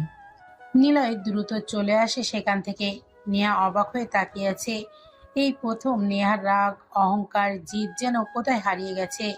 নেহা হাসতে থাকে, মনে মনে বলে। এমন দুঃসাহস ছেলেকেই তো লাগবে আমার। নিলয় চলে যাওয়ার পর মেহরাব সাহেব আগের চেয়ারে এসে বসেছে। নিলয়ের সবকিছু মেহরাব সাহেবের কাছে ভিডিও করা আছে। মেহরাব সাহেব অনেক দ্রুত একজন মানুষ। নেহাকে সে মারতে চায়, তার কারণ নেহা আদালতে সব ড্রাগস বিজনেসম্যানদের ওপেন ফায়ার অর্ডার দিয়েছে। পুলিশ যাকে পাচ্ছে তাকে মেরে ফেলছে। মেহরাব সাহেব একজন অন্ধকার জগতের টপ ড্রাগস বিজনেসম্যান, আর আলোর জগতে মুখোশধারী একজন এমপি সে নামে। সবার সামনে নিরহ যেন একজন মানুষ, কিন্তু অন্ধকার জগতে সে খুবই ভয়ঙ্কর, কারণ তার নিজের বিজনেসের জন্য তারই জজ হওয়া মেয়েকে মারার জন্য নিলয়কে এনেছে। যদিও নিলয়কে দিয়ে মেহরাব সাহেবের দুটো কাজ করাতে চাচ্ছে, একটা হলো প্রধানমন্ত্রী হওয়া, আর একটা হলো নিজের মেয়েকে তার রাস্তা থেকে সরিয়ে ফেলা। কিন্তু নিলয়ের এই কাজ শেষ হলে নিলয় তো আবার চলে যাবে, তখন ঝামেলা হলে কে দেখবে মেহরাবকে? সেই জন্যই উনি নিলয়ের সব কাজ ভিডিও করে রাখছে, যাতে করে আগামীতে কাজে লাগে। কিন্তু নিলয়কে কি সহজেই ধরে রাখা যাবে? এই জন্য যদি জনগণ তার সব তথ্য পেয়ে যায়, তখন সব দোষ নিলয়ের উপর চাপিয়ে দেবে বলে প্ল্যান করেছে। নেহা তার গাড়ির কাছে আসলো। আজকে ওর আদালতে যেতে হবে। গাড়ির দরজা খুলতেই সে একটা পেন ড্রাইভ আর একটা চিঠি দেখতে পায়। নেহা গাড়ির ভেতরে বসে পড়ে। চিঠিটা সে মেলে ধরলো। সেখানে লেখা, আমরা যা দেখি তা হয়তো সহজ মনে হলেও সবকিছু সহজ নয়। আপনি যেমন সূর্যকে সকাল হলেই দেখতে পারেন, তেমনি জীবনে কিছু জিনিস হুট করে দেখতে পেলে কি করবেন? ধরেন আপনি আমি অন্যরা লাশ হয়ে পড়ে রইল রাস্তায়, দেখার কেউ নেই। তখন শেয়াল নয়তো কুকুর এসে লাশ টেনে নিয়ে যাবে নির্জনতায়। আপনি সাবধানে থাকবেন। চিঠিতে আরো কিছু লেখা আছে। চিঠিটা অনেক ভয়ঙ্কর ছিল। এরকম কিছু হবে নেহা কখনোই ভাবেনি। সে রাখলো চিঠি। আর পেন ড্রাইভে কি আছে নেহা তার ল্যাপটপে ওপেন করে। পেন ড্রাইভ ল্যাপটপে লাগিয়ে নেহা দেখতে থাকে সেখানে একটি ভিডিও। নেহা ওপেন করে ভিডিওটা। সে দেখে মেহরাব সাহেব একজনকে চিৎকার করে বলছে, আমি নেহাকে মারতে দেখতে চাই। নেহা কেন এখনো বেঁচে আছে? তোদের এত এত টাকা দিয়েছি কেন? ডার্ক কিলার সহ নেহাকে মেরে ফেলবি। নেহা শকড হয়ে যায়। কি বলবে বা কি করবে সে বুঝতে পারছে না। তার মানে ড্রাগ কিলার সহ নেহা বিপদে। কিন্তু মেহরাব সাহেব তো ওর নিজের বাবা, তাহলে তাকে কেন মারবে? নেহা আর কিছু দেখতে পারে না। মাথাটা ওর চক্কর দিতে শুরু করে। নিজের বাবা তাকে নিজেই মারতে চাইছে, এটা ভেবেই নেহার গা যেন শিউরে উঠতে থাকে। নেহা সবকিছু রেখে দেয়। গাড়ি চলছে তার গতিতে। নেহা জানালা দিয়ে বাইরে তাকিয়ে আছে। হঠাৎ রাস্তার একপাশে নিলয় আর একটা পিচ্চি মেয়েকে বসে থাকতে দেখে সে। নেহা গাড়িটা ব্রেক করে ওদের সামনে। নিলয় রিয়াকে নিয়ে বসেছিল। দুজনে বসে বাদাম চিবাচ্ছে। হঠাৎ ওদের সামনে নেহার গাড়ি থামতে দেখে নিলয় অবাক হয়। নেহা গাড়ির দরজা খুলে বাইরে আসলো। ম্যাম, আপনি এখানে? কি করছো তুমি এখানে? আর এই মেয়েটা কে? ও আমার বোন। বাহ, তোমার বোন দেখতে তো অনেক মিষ্টি। কি নাম তোমার? নিলয় অবাক হয়। অহংকারী মেয়ে, তার উপর বড়লোক ঘরের একমাত্র মেয়ে। সে কিনা দেশের একমাত্র পরিচিতি জজ। সে নিচ থেকে এসে নিলয়ের সাথে কথা বলছে। নিলয়ের বিষয়টা হজম হয়নি। নিলয় নেহার কাছে প্রশ্ন করলো, কি ব্যাপার ম্যাম, আপনি ঠিক আছেন? ঠিক আছি। মনে হয় চিন্তিত। তা না হলে বিশিষ্ট জজ সাহেবা বড়লোকের দুলালি আজ হঠাৎ এইভাবে মাটিতে কোনো সিকিউরিটি ছাড়ে নামলেন যে? আসলে ভাবলাম, অনেক কিছুই ভাবলাম। মানুষের এত অহংকার কি করে হয়? যদি মরে যাই, সুন্দর দেহ মাটিতেই তো পড়ে থাকবে। বাপরে, আজ হঠাৎ এত দার্শনিকদের মধ্যে কথা বলছেন। চলো নিলয়, কোথাও ঘুরতে যাই। কোথায় যাবেন? আর আমার সাথে ঘুরবেন? কিন্তু সাথে তো আমার বোন আছে, আর তাছাড়া আপনার সিকিউরিটিরা তো আছে সাথে। সমস্যা নেই, চলো যাই। সিকিউরিটিরা থাকবে না কেউ। চলো উঠি। নেহা নিলয় আর রিয়াকে নিয়ে গাড়িতে উঠলো। দুজনে বসলো গাড়ির ভেতরে। নিলয় বুঝতে পারছে না নেহার কি হয়েছে। মেয়েটাকে আজ বেশ চিন্তিত দেখাচ্ছে। হঠাৎ নিলয়ের ওই চিঠিটার দিকে চোখ পড়ে যায়। নিলয় সেটা হাতে নিয়ে বলে, এটা কি কোনো কিছু লেখা নাকি? ওটা নিও না। না থাক, নাও। বাট আমি না ওটার লেখা বুঝতে পারছি না। আমি কি পড়তে পারি? হ্যাঁ, পড়ো। পুরো লেখাটা নিলয় একবার পড়লো। নেহা জানালা দিয়ে বাইরে তাকিয়ে আছে। নেহাকে নিলয় বলল, চিঠিটা পড়ে যা বুঝলাম, তোমাকে কেউ সতর্ক করছে। তোমার সামনে বিপদ হতে পারে। হয়তো তোমার খুব কাছের কেউ তোমার শত্রু হিসেবে সামনে আসতে যাচ্ছে। আমি জানি সে কে, আর এটাও জানি সে কি করতে চায়। তুমি জানো? তাহলে তাকে কিছু বলছো না কেন? কি বলবো বলো? এখানে রাখি, চলো। সামনে ফুচকার দোকান, চলো ফুচকা খাই। নিলয় কিছু বলল না। গাড়ি থেকে নামলো ওরা তিনজন। নেহা আর রিয়া ব্রিজের ওপরে এসে বসলো নিলয়কে বলে ফুচকা আনতে। নিলয় ফুচকা আনতে চলে যায়। নেহা রিয়াকে প্রশ্ন করে, নীল তোমাকে অনেক আদর করে, তাই না? হ্যাঁ, আমাকে অনেক আদর করে। ও আমার ভাইয়া হয়, আমার বন্ধুও হয়। সেটা কিরকম? ওর সাথে আমার রাস্তায় দেখা হয়েছিল। আমি যখন দোকান থেকে রুটি কিনে ফিরছিলাম, রাস্তার পাশে বসে খাবো, তখন অনেকগুলো কুকুর এসে ঘিরে ধরে। অন্য মানুষেরা আমাকে দেখতে আসেনি, কান্না করছিলাম। কুকুরগুলো আমার থেকে রুটি কেড়ে খাচ্ছিল। আমি একদিন ধরে না খেয়েছিলাম। মা আমাকে অনেক মারতো। মায়ের সাথে আসা আঙ্কেলরাও আমাকে মারতো। মা আমার জন্য রান্না করতো না। আমি দোকান থেকে রুটি চেয়ে বসে খাচ্ছিলাম, কুকুর এসে আমাকে ধরে।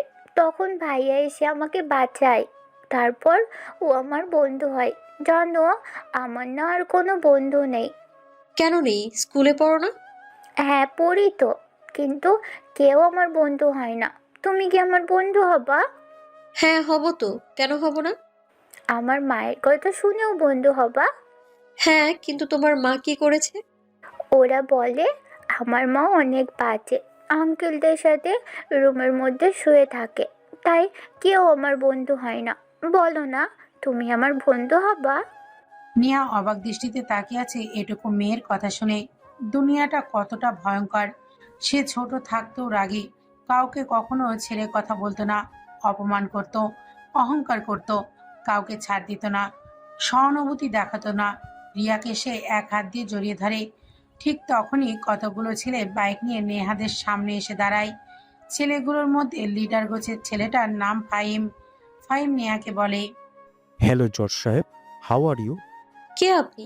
আপাতত আমি আপনার যমদূত, চলেন আমার সাথে। আমি কেন যাবো আপনার সাথে? আর আপনি এইভাবে কেন কথা বলছেন? আপনাকে মারার জন্য কন্ট্রাক্ট পেয়েছি, তাই সাহসটা দেখাতেই হবে। নিলয়? নেহা জোরে নিলয়কে ডাক দেয়।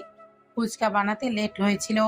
নিলয় ঘুরে তাকায়, দেখে নেহাদের সামনে কতগুলো ছেলে দাঁড়িয়ে আছে। নিলয় ফোন বের করে অর্কদের ফোন করে, তারপর দৌড়ে ছেলেগুলোর সামনে আসে। নিলয় বলে, তোরা কারা? এখানে সে ঝামেলা করছিস কেন? তুই কে রে? ও, বুঝেছি, জজ সাহেবের হিরো নাকি? বাহ, ভালোই তো হয়েছে। দেখ, তোর এখান থেকে যা। নেহা, এদিকে আসো। নেহা কোথাও যাবে না, নেহা আমার সাথে যাবে। নেহাকে ছেড়ে দে। এই তোরা মালটাকে দেখ, আমি নেহাকে গাড়িতে তুলছি। ফাহিমের কথা মতো কয়েকটা ছেলে নিলয়ের দিকে এগিয়ে আসতে থাকে। ফাহিম নেহার দিকে আসতে থাকে। রিয়া সামনে এসে দাঁড়ায়, দুই হাত মেলে দিয়ে বলে, ওই পচালো, তোমরা আমার বন্ধুর কাছে আসবো না, না হলে কিন্তু তোমাদের কামড় দিব বলে দিলাম। তোমরা অনেক পচা, আমার বন্ধু ভয় পাচ্ছে, চলে যাও বলছি। রিয়ার কথা শুনে ফাহিম হাসে। ফাহিম এগিয়ে এসে রিয়ার সামনে বসে, আলতো করে রিয়ার গালে হাত বুলিয়ে বলে, তোর আন্টিকে ছেড়ে দেবো বাচ্চা? হ্যাঁ। সে ভয় পাচ্ছে, তুমি পাচ্ছ না? না, আমি ভয় পাই না। আমার বন্ধুর কাছে যাবে না তোমরা। আচ্ছা, যাব না। ফাহিম কথাটা বলেই রিয়াকে একটা কষে চড় দেয়। রিয়ার চড় খেয়ে অন্যদিকে ঘুরে রাস্তার উপরে মুখ থুবড়ে পড়ে। রিয়ার ঠোঁট কেটে রক্ত বের হচ্ছে। শক্ত রোদের চোটে গরম হয়ে গেছে ব্রিজ। ব্রিজের ওপরে আছড়ে পড়েছে রিয়া, চোখ দিয়ে ওর পানি গড়িয়ে পড়ছে। রিয়া কথা বলতে পারছে না। নিলয় রিয়ার দিকে তাকিয়ে যেন ফ্রিজ হয়ে যায়। হঠাৎ পেছন থেকে নিলয়কে একটা ছেলে এসে লোহার রড দিয়ে মাথায় বাড়ি দেয়। নিলয়ও পড়ে যায় ব্রিজের ওপরে। নেহার চোখের সামনে নিলয় আর রিয়ার এমন পরিণতি দেখে সে যেন স্তব্ধ হয়ে যায়। মুখ দিয়ে কোনো কথা বের হয় না। কিছু সময় পর নেহার হুঁশ আসে। চিৎকার করে নিলয় আর রিয়াকে ডাকতে থাকে, কিন্তু দুজনেই পড়ে আছে নিচে। ফাহিম এসে নেহার গালে কষে চড় দেয়। তারপর নেহার মুখে টেপ লাগিয়ে হাত দুটো বেঁধে দেয়। মাথার ওপর দিয়ে একটা কালো কাপড় পরিয়ে নেহাকে ওরা নিয়ে চলে আসে। নিলয়ের মাথা ফেটে রক্ত বের হচ্ছে অনেক। নেহাকে নিয়ে ওরা একটা ব্রিজের নিচে আসলো। ব্রিজটা অনেকটা পুরাতন, 1/2 কিলোমিটারের ব্রিজ, তবে এখানে পরিত্যক্ত হয়ে আছে। এখান দিয়ে কেউ আসা যাওয়া করে না। নদীটা এই দিক দিয়ে ভরাট হয়ে এখন আর পানি আসে না ব্রিজের নিচ দিয়ে। নেহাকে সেখানে এনে রেখেছে ওরা। ওদিকে ফাহিমরা নেহাকে নিয়ে যাওয়ার কয়েক মিনিট পরেই অর্করা নিলয়ের কাছে চলে আসে। নিলয়ের মুখে পানি দিয়ে জ্ঞান ফেরায়। রিয়ার কাছে আসে নিলয়, দ্রুত তাকে হসপিটালে নিয়ে যেতে বলে। অর্ক, এটা কারা ছিল? আমাকে খুঁজে এনে দে। আন্ডারওয়ার্ল্ডের সব গ্যাংদের এক জায়গাতে দেখতে চাই আমি। কে ছিল এরা, কে পাঠিয়েছে সেটা আমি জানি, কিন্তু এরা কারা ছিল আর কোথায় আছে খুঁজে বের কর। চুপ থাক, আগে ওদেরকে চাই আমার। অর্ক চলে যায়। নিলয় বাইক নিয়ে বাড়ি আসে। নিলয়ের কাছে রিয়াকে দেখতে পায় না রিয়ার মা। নিলয়ের মাথায় ব্যান্ডেজ করা আছে। রিয়া সুস্থ, তবে কথা বলতে পারছে না। নিলয় রিয়ার মাকে বলে, আন্টি, আপনি আজকে সবকিছু গুছিয়ে রাখেন। এই শহর ছেড়ে আমরা চলে যাব অনেক দূরে। কিন্তু আমার মেয়ে কোথায়? সে আছে, আর সে আমার সাথেই থাকবে। আমরা একসাথে থাকবো। কিন্তু তোমার মাথায় কি হয়েছে? এখনো রক্ত পড়ছে। কি হয়েছে তোমার, বলো? কিছু হয়নি, শুধু একজন বনো কুকুরকে রক্তের স্বাদ কেমন তা বোঝাতে যাচ্ছে। আপনি রেডি থাকেন। নিলয় কথাগুলো বলে নিজের রুমে চলে আসে। নিজের গা থেকে সাধারণ পোশাক খুলে নিল ও। কালো হ্যাট, কালো কোট, ঘুড়ি তোলা টুপি, হাতে কালো মোজা, কালো জুতো, আর এই জুতোর ফাঁকে একটি পিস্তল। নিলয় রাতের অপেক্ষা করছে। অনেক কিছুই মাথার মধ্যে ঘুরপাক খাচ্ছে ওর। কি কি করতে হবে নিলয় জানে। এত কিছু হলো, এখনো মেহরাব সাহেব তাকে কল করলো না। নিলয় সবটা বুঝতে পেরেছে এসব কেন হয়েছে। নিলয় মুচকে হাসতে থাকে। নিলয় ফোন দেয় আইন বিভাগের মন্ত্রীকে। নিয়ার জ্ঞান ফিরেছে। তাকে দেখে সামনে কতগুলো লোক বসে আছে। পরিচিত একটা মুখ দেখতে পাচ্ছে নেহা, আর সে হলো মেহরাব সাহেব। নিয়া মুখ এখনো টেপ দিয়ে আটকানো। নেহার হাতে চেয়ারে দড়ি দিয়ে বাঁধা আছে। নেহা চারপাশে তাকায়। চারপাশে নেহাকে অনেক ছেলের হাতে অস্ত্র নিয়ে ঘিরে রেখেছে। নেহা করছে। মেহরাব সাহেব একটা ছেলেকে বলে, ওই সুজন, নেহার মুখ থেকে টেপটা খুলে দে। সে কি বলতে চাই শুনি। মেহরাব সাহেবের কথা শুনে একটা ছেলে এগিয়ে আসে নেহার মুখের ওপর থেকে টেপ সরিয়ে দেয়। নেহা জোরে জোরে কয়েকবার শ্বাস নিল। অবাক দৃষ্টিতে সামনের চেয়ারে বসে তার বাবার দিকে তাকায় নেহা। নেহা বলে, বাবা তুমি এখানে? ওরা তোমার মেয়েকে মেরে ফেলবে। আমায় বাঁচাও প্লিজ বাবা। তুমি ওদেরকে কিছু বলছো না কেন? ওরা মেরে ফেলবে আমায়। ধুর পাগলি মেয়ে, ওরা কেন তোকে মারবে? আমিই তো তোকে মারবো। মানে তুমি আমাকে মারবে মানে? কি বলো বাবা তুমি এইসব? আরে বুঝলি না কথা? তুই তো বুদ্ধিমতী হয়ে আমার কথা বুঝিস না, তাহলে আর কে বুঝবে? আইন নিয়ে পড়েও যদি আমার কথা বুঝিস না, তাহলে এত কষ্ট করে পড়িয়ে কি হলো? তুমি আমার সাথে মজা করছো?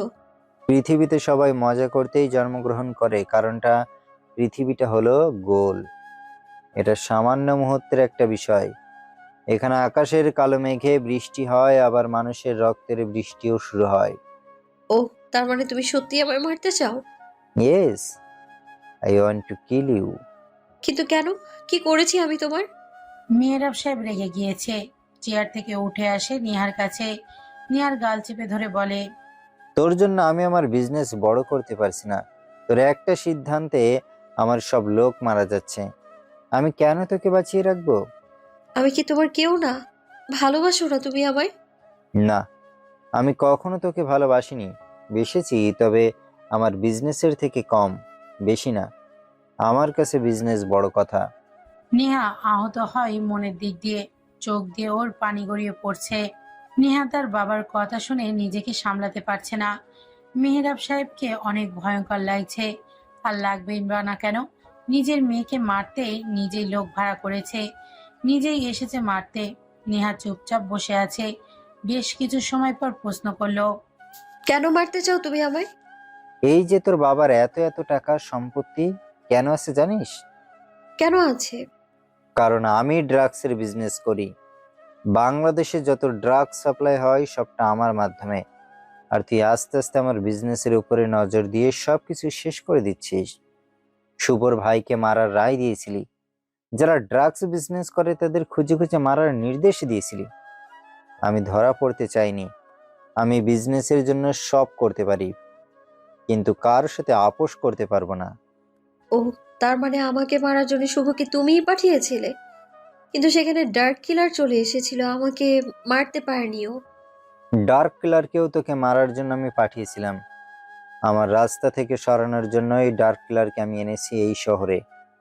আমি মন্ত্রী হতে চেয়েছিলাম, কিন্তু সে এসে তোকেই পছন্দ করে ফেললো। এটা তো মানা যায় না। আমি তাকে আর তোকে এখন মারতে চাই। আমাকে ডার্ক কিলার ভালোবাসে, কিন্তু কিভাবে? আমি জানি সেটা। ডার্ক কিলারের উপরে নজর রেখেছিলাম আমি। সে তোকে ভালোবাসি, তবে আমি সেটা হতে দেব না। তার মানে সেদিন আমি ফেরার পরেও তুমি আমার কাছে আমার কথা জানতে চাওনি? আমি কেমন আছি জিজ্ঞেসও করনি? সো অনেক কথা হলো।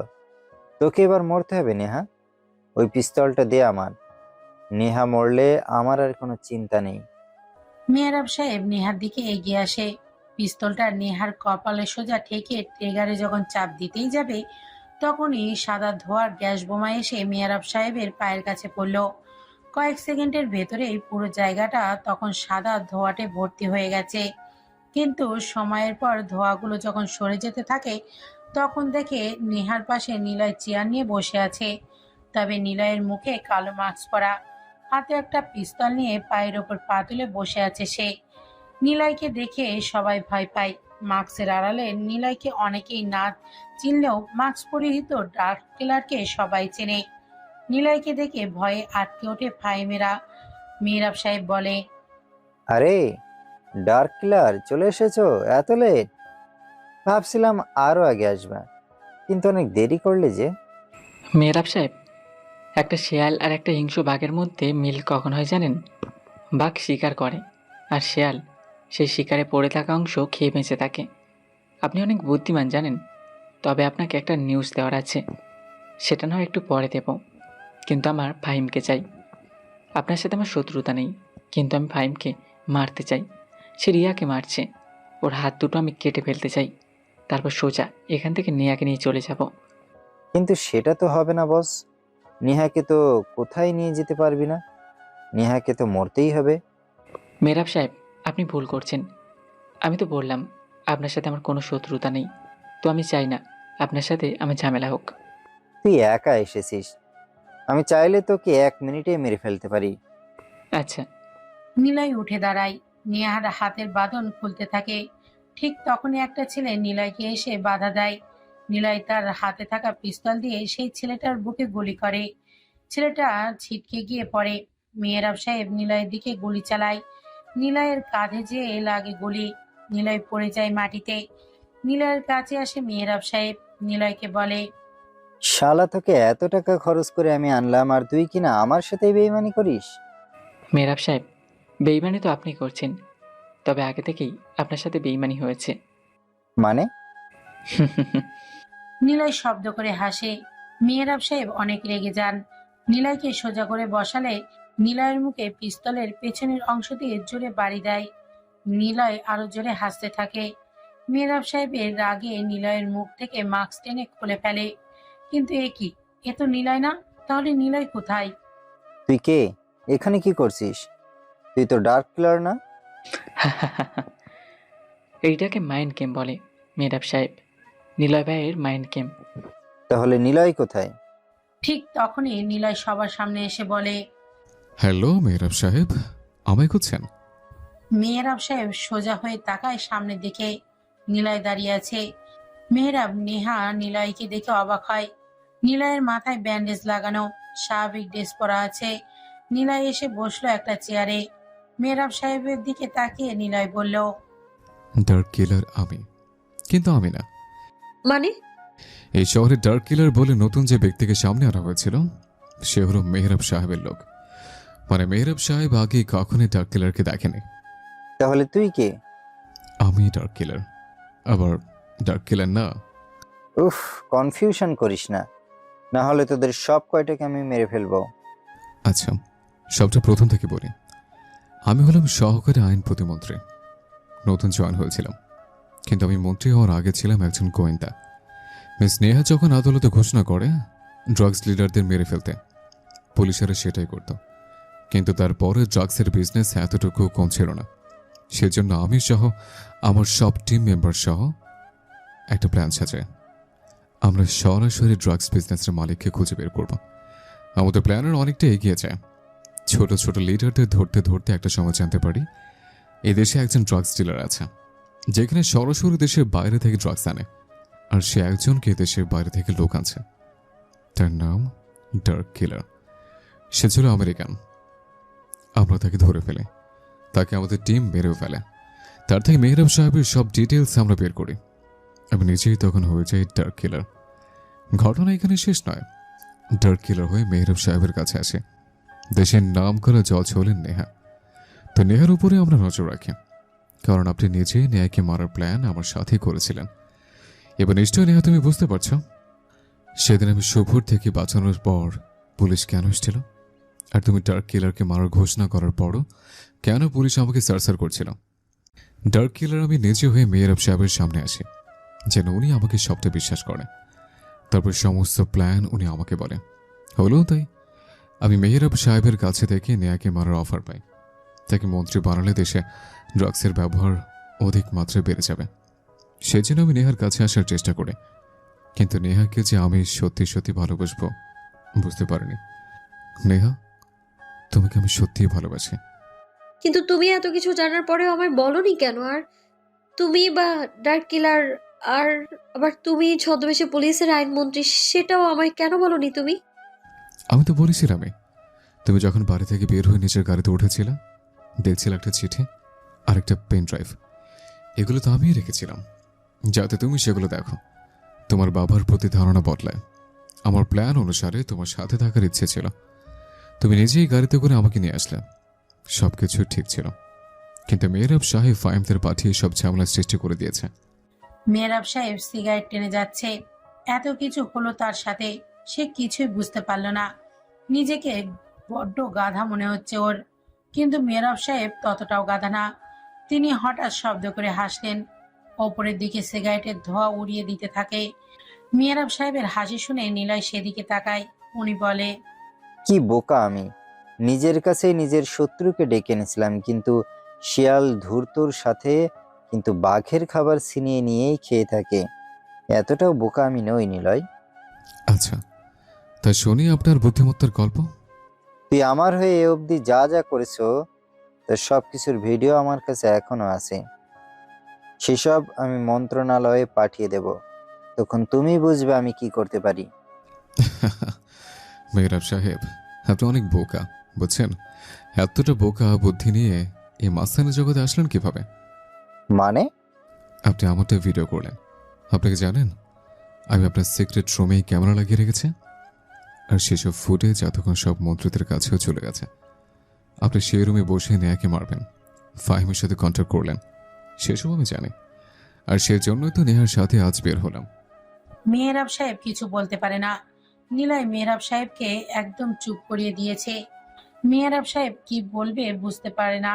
নিলয় নিচের দিকে তাকিয়ে বলে, অনেক বকবক হলো। এবার আমাকে যে পেছন থেকে মেরেছিল সে কোথায়? আমি কাউন্টডাউন করব 1 থেকে 5 পর্যন্ত। যদি সে না আসে তাহলে সবাইকে মেরে ফেলবো।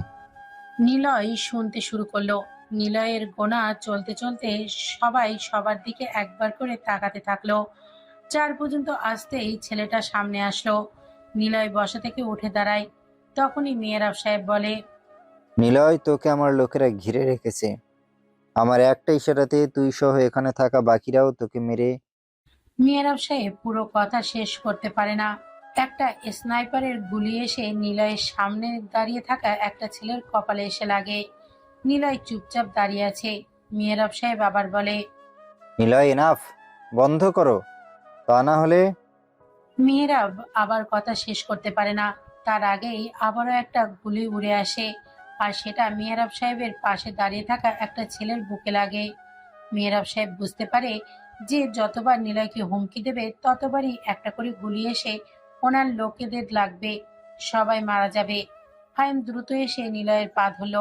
নিলয় ফাহিমের দিকে তাকায়। নিলয় সরকারি লোক হলেও নিলয়ের মতো হিংস্র আর কেউ নেই। নিলয় ফাহিমকে ওপরে তোলে। ফাহিমের হাত ধরে বলে, এই হাত দিয়ে তুই রিয়া আর নেয়াকে মেরেছিলি, তাই না? ভাই, আমার ভুল হয়েছে, আমাকে মাফ করে দিন। আমি কখনো আর এমন করব না। আমি দেশেই থাকবো না। প্লিজ ভাই, আমাকে ছেড়ে দিন। নেহা, চোখ বন্ধ করো। নিলয়, ফাহিমকে ছেড়ে দে, না হলে এই পিস্তলের গুলি সবটা তোর পিঠের ভেতর দিয়ে ঢুকিয়ে দেব। মেহরাব সাহেব কথাগুলো বলতেই নিলয় ঘুরে মেহরাব সাহেবের পায়ে গুলি করলো। নেহা চিৎকার করে ওঠে। তার বাবার এমন অবস্থাতে নেহা কান্না করে দেয়। নেহা কিছু বলতে গিয়েও থেমে যেতে হয় ওর। নিলয় ফাহিমের হাত ধরে। একটা হাতুড়ি নিলয়ের দিকে ছুড়ে দেয়া হয়। গড়াতে গড়াতে নিলয়ের পায়ের কাছে আসে। নিলয় হাতুড়িটা হাতে নিয়ে ফাহিমের হাত ধরল। টেবিলের কাছে আসে। টেবিলে ফাহিমের হাত রেখে সেই হাতের আঙুল গোছার উপরে জোরে বাড়ি দিতে শুরু করে। ফাহিম চিৎকার করে উঠল। তার হাত ফেটে রক্ত বের হচ্ছে। নেহা এসব দেখতে পারছে না। চোখ বন্ধ করে সে চেয়ারে বসে আছে। নিলয় আসলে অনেক ভয়ঙ্কর। নিলয় ফাহিমকে ইচ্ছা মতো হাতুড়ি দিয়ে মারতে থাকে। এরপর পুলিশ আসে সেখানে। নিলয়কে ফাহিমের কাছ থেকে টেনে আনে, কিন্তু নিলয়ের রাগ কমছে না। মেয়েরা ফাইমদের পুলিশে ধরে নিয়ে গেছে। নিলয় নেহাকে নিয়ে বাইরে আসলো। রাস্তার পাশে দাঁড়িয়ে আছে দুজন। নেহা বুকে হাত বেঁধে দাঁড়িয়ে আছে। নিলয় বলে, আমি জানি তুমি আমাকে ভালোবাসোনি বা বাসবেও না। সত্যি কথা হলো আমি গোয়েন্দা বিভাগের অফিসার, কিন্তু আমি ডার্ক কিলার। সমাজে যারা নিকৃষ্ট মানুষ আছে তাদের পুলিশ আগে যখন শাস্তি দিতে পারে না, তখন আমি তাদেরকে মারি। আমাদের সাথে লোকেরা সবারই এজেন্ট, তারা সবাই সিক্রেটলি কাজ করে। যদি তোমার মনে হয় শাস্তি দিবা আমাকে, তাহলে দিতে পারো। নেহা চুপচাপ দাঁড়িয়ে আছে। নিলয় ভেবেই নিয়েছে নেহা হয়তো এখনই চিৎকার করে বলবে, হ্যাঁ শাস্তি দিব। কিন্তু নিলয়কে অবাক করে দিয়ে নেহা নিলয়কে এসে জড়িয়ে ধরে। নিলয়ের বুকে মাথা রেখে নেহা বলে, আমি শুধু তোমার সাথে থাকতে চাই। হ্যাঁ, আমি শাস্তি দিতে চাই, তবে আমার বাবাকে। আমি নিজেই তার বিরুদ্ধে আদালতে রায় লিখতে চাই। তুমি আমার পাশে থেকো নিলয়। আমি তোমার সাথেই থাকতে চাই সব সময়। কিন্তু মিস, আপনার যে অহংকার, আমার সাথে থাকতে হলে এসব চলবে না কিন্তু। এসব আমার লাগবে না, আমি শুধু তোমাকেই চাই। নিলয় ও নেহাকে জড়িয়ে ধরে। দুজন একে অপরকে জড়িয়ে ধরে রেখেছে নির্জন রাস্তাতে। হঠাৎ সেখানে দিয়ে একটা বাইক আসে। বাইকে তিনজন ছেলে। নিলয় আর নেহাকে এভাবে দেখে তিনজন নামে বাইক থেকে। নেহার দিকে তাকিয়ে বাজে কথা বলতে থাকে। কি মামা, নতুন আইটেম নাকি? একবার হবে নাকি? ওই তোরা মুখ সামলে কথা বল, না হলে তোদের কিন্তু এখানেই মেরে ফেলবো। ইস, ফুলের কি কাটারে, একটু ছুঁয়ে দেখি। রাজীব এগিয়ে আসে। নেহার গালে আলতো করে স্পর্শ করবে তখন নেহার সাথে সাথে নিলয়ের কোমর থেকে পিস্তল বের করে রাজীবের দিকে ট্রিগার চেপে গুলি করে। ঘটনাটি এতটাই দ্রুত ঘটে যে বাকি দুজন অবাক হয়ে ভয় পেয়ে সেখান থেকে দৌড়ে চলে যায়। নিলয় বলে, হায় হায়, জজ মেয়েরা আজ খুন করলো। ডার্ক কিলারের গার্লফ্রেন্ড আমি, দেখতে হবে না? আজ থেকে আমিও রাতের আধারে তোমার সাথে বের হবো। লাশটাকে কি করা যায় বলো তো? বাপরে, কি ডেঞ্জারাস তুমি। আচ্ছা, তুমি চিন্তা করো না, চলো ওদের বাইক নিয়ে ঘুরতে চাই। চলো চলো। নেহা আর নিলয় বাইকে উঠল। নেহা বসতেই নিলয় সিয়ামদের ফোন করে রিয়ার মা আর রিয়াকে একটা সেফ জায়গাতে বাড়ি ঠিক করে দিতে বলে। নেহাকে নিয়ে বাইক ট্যুরে চলে যায়। নিলয়ের সাথে নেহার বিয়ে হয়। নেহা বাসর ঘরে বসে আছে। বেশ কিছু সময় পর নিলয় বাসর ঘরে প্রবেশ করলো। নেহা চুপচাপ বাসর ঘরে বসে আছে নিলয়ের জন্য। নিলয় এসে বিছানায় নেহার পাশে বসলো। নেহা মাথা থেকে ঘোমটা তুলতে এসে দেখতে পায় একটা ছেলে। নিলয় চমকে ওঠে। নেহা কি ছেলে হয়ে গেল, নাকি নিলয় কোনো ছেলেকে বিয়ে করেছে? নিলয় ছেলেটাকে কিছু বলতেই যাবে, তার আগে ছেলেটা নিলয়ের পেটে ছুরি ঢুকিয়ে দেয়। নিলয় ছিটকে পড়ে নিচে। ছেলেটা উঠে দাঁড়ালো, গা থেকে শাড়িটা খুললো, টি শার্ট আর প্যান্ট পরে দাঁড়ালো নিলয়ের সামনে। নিলয় যন্ত্রণা সহ্য করে প্রশ্ন করলো, কে তুই? নেহার জায়গাতে তুই কি করছিস? নেহা কোথায়? নেহা? নেহাকে আমি মেরে ফেলেছি। তোকে মারার জন্য আমি নেহার জায়গাতে এসেছি। নেহা তোর রুমে নেই। আর আমি কে জানিস? আমি হলাম নেহার সৎ ভাই। মেহরাবের আরেকটা পরিবার আছে। নেহাকে মেরেছি কেন জানিস? নেহার মা ছিল আমার ছোট মা। আমার বাবাকে তার মা বিয়ে করে। আমার বাবা নেহাদের জন্য আমার মাকে অবহেলা করত। মেহরাব কখনো আমাকে কষ্টে রাখেনি। তিনি বাবা হিসেবে শ্রেষ্ঠ। ইচ্ছে ছিল নেহা আর ওর পরিবারকে মারব, কিন্তু সেটা কখনো সম্ভব হচ্ছিল না। বাবা আমাকে তার সম্পত্তির অনেকটাই লিখে দিয়েছে, সেজন্য তার প্রতিশোধ নিতে আমি এসেছি। আমার বাবাকে তুই মেরেছিস। তুই যতই আইনের লোক হস না কেন, আমার থেকে তোকে কেউ বাঁচাতে পারবে না। তোকে এভাবে মরতে দিতে পারি না। আমার বাবার কবরের সামনে তোকে মারব। তোর শাস্তি হবে সেখানে। চল আমার সাথে। ওহ, তোকে আমার নামটাই বলতে ভুলে গিয়েছি। আমার নাম জারিফ, মেহরাবের ছেলে আমি। জারিফ হলো মেহরাবের সৎ ছেলে। জারিফ মেহরাবকে ভালোবাসত বাবা হিসেবে অনেক। কারণ জারিফ ওর মায়ের সাথে যেমনই করুক, জারিফ তার বাবা থেকে অনেক ভালোবাসা পেয়েছে। সেই দিন শুনে মেহরাব মারা গিয়েছে, সেই দিন থেকে জারিফ যেন পাগল হয়ে যায়। কারণ ওর বাবা অনেক ভালোবাসতো, সেও ভালোবাসতো। কে মেরেছে সেটা পত্রিকা আর টিভিতে জানতে পারে জারিফ। তাই সেদিন সিদ্ধান্ত নেয় জারিফ নিলয়কে মেরে ফেলবে। ঘটনা 2 সপ্তাহ পর বিয়ে হয় নেহা আর নিলয়ের। নেহাকে তার রুম থেকে তুলে নিয়ে যায় জারিফের লোক। আর নেহার জায়গাতে জারিফ বসে নিলয়ের সাথে তার বাড়িতে আসে। মাথায় ঘোমটার কারণে কেউ দেখেনি। জারিফ, তুই ভুল করছিস। নেহাকে মেরে ফেলেছিস। তোকে আমি বাঁচতে দেব না, তোকে আমি মারবো। পিপিলিকার পাখা কেন গজায় জানিস? ওদের মরার জন্যই। সূর্য আলো দেয় বিশাল, কিন্তু গাছের ছায়া সেই রোদের আলো থেকে আমাদেরকে রক্ষা করে। তোর জন্য তো কোনো ছায়াই নেই, তোকে বাঁচাবে কে নিলয়? আমাকে এখানে মেরে ফেল, তাহলে তোকে যে কি করব সেটা নিজে জানিস না তুই। নিলয়ের মুখে জারিফ একটা রুমাল চেপে ধরে। রুমালটা নিলয়ের নাকের কাছে আনতে নিলয় জ্ঞান হারায়। তার মুখে অজ্ঞান করা মেডিসিন দিয়ে নিলয়কে সেখান থেকে টেনে বের করে। নিলয়কে জারিফের গাড়িতে নিয়ে সেখান থেকে চলে আসে। নিলয়কে নিয়ে সোজা তার বাবার কবরস্থানে আনলো। কবরের পাশে নিলয়কে রাখে। জারিফের অনেকগুলো লোক চারপাশে দাঁড়িয়ে আছে। জারিফ তার বাবার কবরে রেলিং ধরে বলে, বাবা, চিন্তা করো না, তোমাকে যে মেরেছে তাকে আমি তুলে এনেছি। তাকে আমি আর বাঁচতে দেব না, তাকে মেরে ফেলবো আমি তোমার সামনে। নিলয়কে টেনে তোলা হয়। তার উপরে এক বালতি পানি ঢালা হলো। নিলয় চমকে ওঠে। নিলয় চারপাশে তাকায়। একটা কবরস্থান, পাশে কতগুলো ছেলে দাঁড়িয়ে, সবার হাতে কাঠানা। জারিফ সিগারেট খাচ্ছে। নিলয়ের পেট থেকে অনেক রক্ত বের হয়েছে।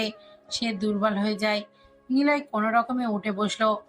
জারিফ নিলয়কে দেখে হাসতে থাকে। নিলয়, তোর জন্য মৃত্যু অপেক্ষা করছে। তোর শেষ চাওয়া কি বল? শেষ চাও কি তোর সেটা বলতে পারিস, কারণ পরে সুযোগটা তুই পাবি না। আমি তোকে সেই সুযোগ দেব না, তোকে মেরে ফেলবো একবারে। তোর কথা শুনে হাসি পাচ্ছে রে। বল, তোর শেষ ইচ্ছা কি? জারিফের কথা শুনে নিলয় মুচকি হাসে। জারিফ অবাক হয়, কারণ নিলয়ের চেহারার ভয়ের কোনো ছাপ নেই। নিলয় হাসে, সে যেন মজা পাচ্ছে। 10 জন ছেলের সামনে নিশ্চয়ই মৃত্যু জেনেও নিলয়ের চোখে মুখে কোনো ভয় কাজ করছে না। জারিফ রেগে যায়। সে নিলয়ের কাছে আসলো, পাঞ্জাবি টেনে ধরে বলে, শালা, তোকে আমি মেরে ফেলবো, তুই এটা ভালো করেই জানিস। কিন্তু তুই কেন ভয় পাচ্ছিস? তোর চোখে মুখে আমি ভয় দেখতে চাই। ভয় কর আমাকে, না হলে তোকে মেরে শান্তি পাবো না। আমার কাছে জীবনের ভিক্ষা চা। আমি তোর কষ্ট দেখতে চাই, আমি তোর ভয় দেখতে চাই। শালা বললি? ওটা তো তুই হয়েছিস আমার। শালা তো তুই। আচ্ছা শোন, ভয়ের কথা বলছিস, তোকে একটা ভয়ের কথা বলি। আগে শোন, তুই যে মেয়েরা বেশ সৎ ছেলে তা আমি জানতাম। মানে কি বলছিস? দেশের কেউ জানে না। মেহরাব সাহেব আসতো আমাদের কাছে গোপনে, তুই জানিস কিভাবে? ভয় পেলি? এখনো তো অনেক কিছু শোনা বাকি। আমি আইনের লোক, তোর বাবার উপরে সবসময় নজর রাখতাম। মানে আমার লোক আমার সাথে জড়িত, সবার উপর নজর রাখতাম। সে কোথায় যেত, কি করতো, সব খবর আমার কাছে আসতো। তোদের কাছে যখন তিনি যেত, তার পার্সোনাল ফোন বন্ধ করে অফিসে রেখে যেত। তারপর তিনি তোদের সাথে দেখা করত। আমি জানতে পারি তোর মতো একটা ছেলে আছে, কিন্তু তুই তো শালা হারামি। তোর দুর্বলতা কি জানিস? যারা নামের একটি মেয়ে, যাকে তুই অনেক ভালোবাসিস। তোর বাবার প্রতি এত ভালোবাসা, সেই বাবা তোর প্রেমিকাকে মেনে নিত না। তুই অনেকবার চেয়েছিস তার অনুমতি নিতে, পারিস নে, তাই না জারিফ? নিলয়ের কথা শুনে জারিফ চমকে ওঠে। মুখ থেকে সিগারেটটা পড়ে যায়। হাঁ করে নিলয়ের দিকে তাকিয়ে থাকে, কারণ নিলয় যা বলেছে তার সবটাই সত্য। নিলয় তাহলে অনেক কিছুই জানে। জারিফ বলে, সেসব না হয় বুঝলাম, কিন্তু তোকে যে এবার মরতে হবে। পারবি না রে, পারবি না। তুই কি ভেবেছিস আমি এত বোকা? আমার বাড়িতে সিসি ক্যামেরা অন করা, এতক্ষণে আমার ফোর্সরা তোরা এখানে চলে এসছে। আমার ইশারা করতে ওরা তোদের উপর গুলি চালাবে। হয়তো তোর গার্লফ্রেন্ড যারাকে তুলে এনেছে ওরা। এখন বল, তুই বাঁচতে পারবি? ওহ, তাই নাকি? ডাক দে তোর লোকদের, ডাক। নিলয় উঠে দাঁড়ায়, সবার দিকে তাকিয়ে মুচকি হাসলো। তারপর জোরে একটা শীষ দেয়। জারিফের লোক ভয়ে অন্যদিকে ছুটে যায়, কিন্তু কিছুই হয় না। নিলয়ের লোক গুলি চালায় না। জারিফ হাসতে থাকে। তখনই নিলয় জারিফের কোমর থেকে পিস্তল কেড়ে নেয়। জারিফের লোকেরা দৌড়ে এসে নিলয়ের দিকে। নিলয় সবাইকে এক এক করে গুলি করে। পিস্তলের গুলি শেষ হয়। জারিফের দিকে তাক করে ধরতেই জারিফ ভয়ে নিলয়ের দিকে তাকায়। আমাকে মারিস না নিলয়, তুই ভুল করবি। চুপ কর শালা, অনেক জ্বালিয়েছিস। আমার নেহাকে মেরেছিস, তোকে আমি কখনই বাঁচতে দেব না, মেরে ফেলবো তোকে। আমাকে মারিস না। নিলয় জারিফের কথা শোনে না। জারিফ ভয়ে নিচু হয়ে বসলো। নিলয় ট্রিগারে চাপ দিতেই গুলি বের হয় না, কারণ গুলি শেষ হয়ে গেছে। কয়েকবার ট্রিগারে চাপ দেয়, তবুও কাজ হয় না। জারিফ জোরে জোরে হাসলো, ব্যাঙের মতো কিছুক্ষণ হাসতে থাকে। তারপর জোরে দৌড়ে এসে নিলয়ের হাতের বাহুর ওপরে একটা ছুরি ঢুকিয়ে দেয়। নিলয় মাটিতে বসে পড়ে। জারিফ হাসতে হাসতে নিলয়কে বলে, শালা, আমাকে মারবি? এত সাহস তোর? মৃত্যু আমার ভাগ্যে নেই, তোর আছে। এবার তুই মরবি। জারিফ নিলয়ের দিকে এগিয়ে আসে। নিলয়ের হাতের এই ছুরির ওপরে পা দিয়ে জোরে পাড়া দেয়। নিলয় জোরে চিৎকার করে ওঠে। জারিফ সিগারেট জ্বালায়। তারপর নিলয়ের বুকের ওপর থেকে পাঞ্জাবি ছিঁড়ে দিয়ে সিগারেটের আগুন বুকে চেপে ধরে। নিলয় যন্ত্রণায় চিৎকার করে ওঠে। তারপর ছুরিটা বের করে নিলয়ের হাত থেকে নিলয়ের কাঁধের উপরে ছুরিটা ঢুকিয়ে দেয়। নিলয়ের গা থেকে রক্ত বের হতে শুরু করে। নিলয় অনেক জোরে চিৎকার দেয়। জারিফ হাসতে থাকে জোরে জোরে। এবার আর তোর কোনো সুযোগ দেব না নিলয়, তোকে আমি এবার মেরে ফেলবো। নিলয় হাত বাড়ায় মাটিতে, হাতে পিস্তলটা ঠেকানো। জারিফের কাঁধ থেকে ছুরিটা বের করে নিলয়ের গলায় ঢোকাতেই যাবে, তখনই নিলয় পিস্তল দিয়ে জারিফের নাকের ওপর জোরে পাঞ্চ মারে। জারিফের নাক ফেটে রক্ত বের হতে থাকে। জারিফ নিজেকে সামলে নিয়ে নিলয়ের দিকে আবার ছুরি মারে। নিলয় সরে যেয়ে উঠে বসলো। তারপর পিস্তলের পেছনের অংশ দিয়ে জারিফের কান বরাবর মারতে থাকে। জারিফের এক হাত পেঁচিয়ে ছুরিটা ফেলে দেয়, আর গলা ধরে নিলয় জারিফের কানে যত শক্তি ছিল সব জোর দিয়ে মারতে থাকে। এভাবে 30 বার মারার পর জারিফের কান ছিঁড়ে যায়, মাথা ফেটে রক্ত বের হতে থাকে। জারিফকে ছেড়ে দেয় নিলয়।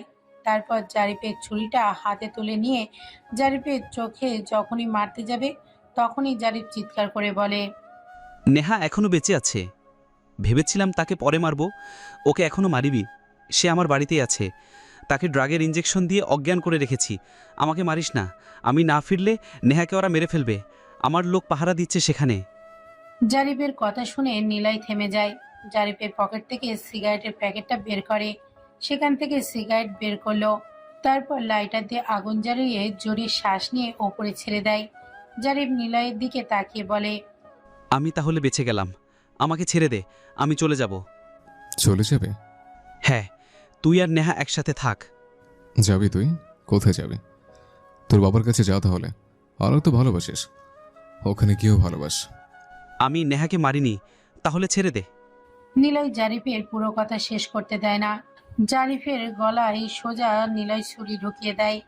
জারিফ মাটিতে পড়ে যায়। নিলয় সিগারেটের টান দিয়ে ধোঁয়াগুলো ওপরে ছেড়ে দিয়ে মুচকি হাসতে থাকে। নিলয় সেখান থেকে চলে আসে। তারপর সোজা নেহার কাছে আসে সে। নিলয় তার লোকদের নিয়ে সেখানে এসে ফায়ার করে সবাইকে। সবাই কয়েক মিনিটের ভেতরে মারা যায়। তারপর নেহাকে নিলয় খুঁজে বের করে। নেহার কোনো জ্ঞান নেই। নেহাকে নিয়ে নিলয় দুজনেই হাসপাতালে যায়। দুজনেই পরের দিন সুস্থ হয়। নেহা তার পাশে নিলয়কে দেখে জড়িয়ে ধরে, বুকে মাথা রেখে বলে, নীলা, তুমি ঠিক আছো?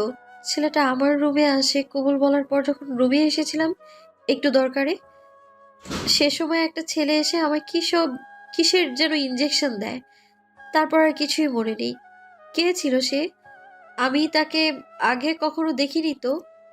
সে ছিল আমার শত্রু। আর ভয় নেই, চলো এখন বাড়িতে। এরপর দুজনেই বাড়ি আসে। দুজনের একসাথে থাকার জন্য নতুন জীবন শুরু করে।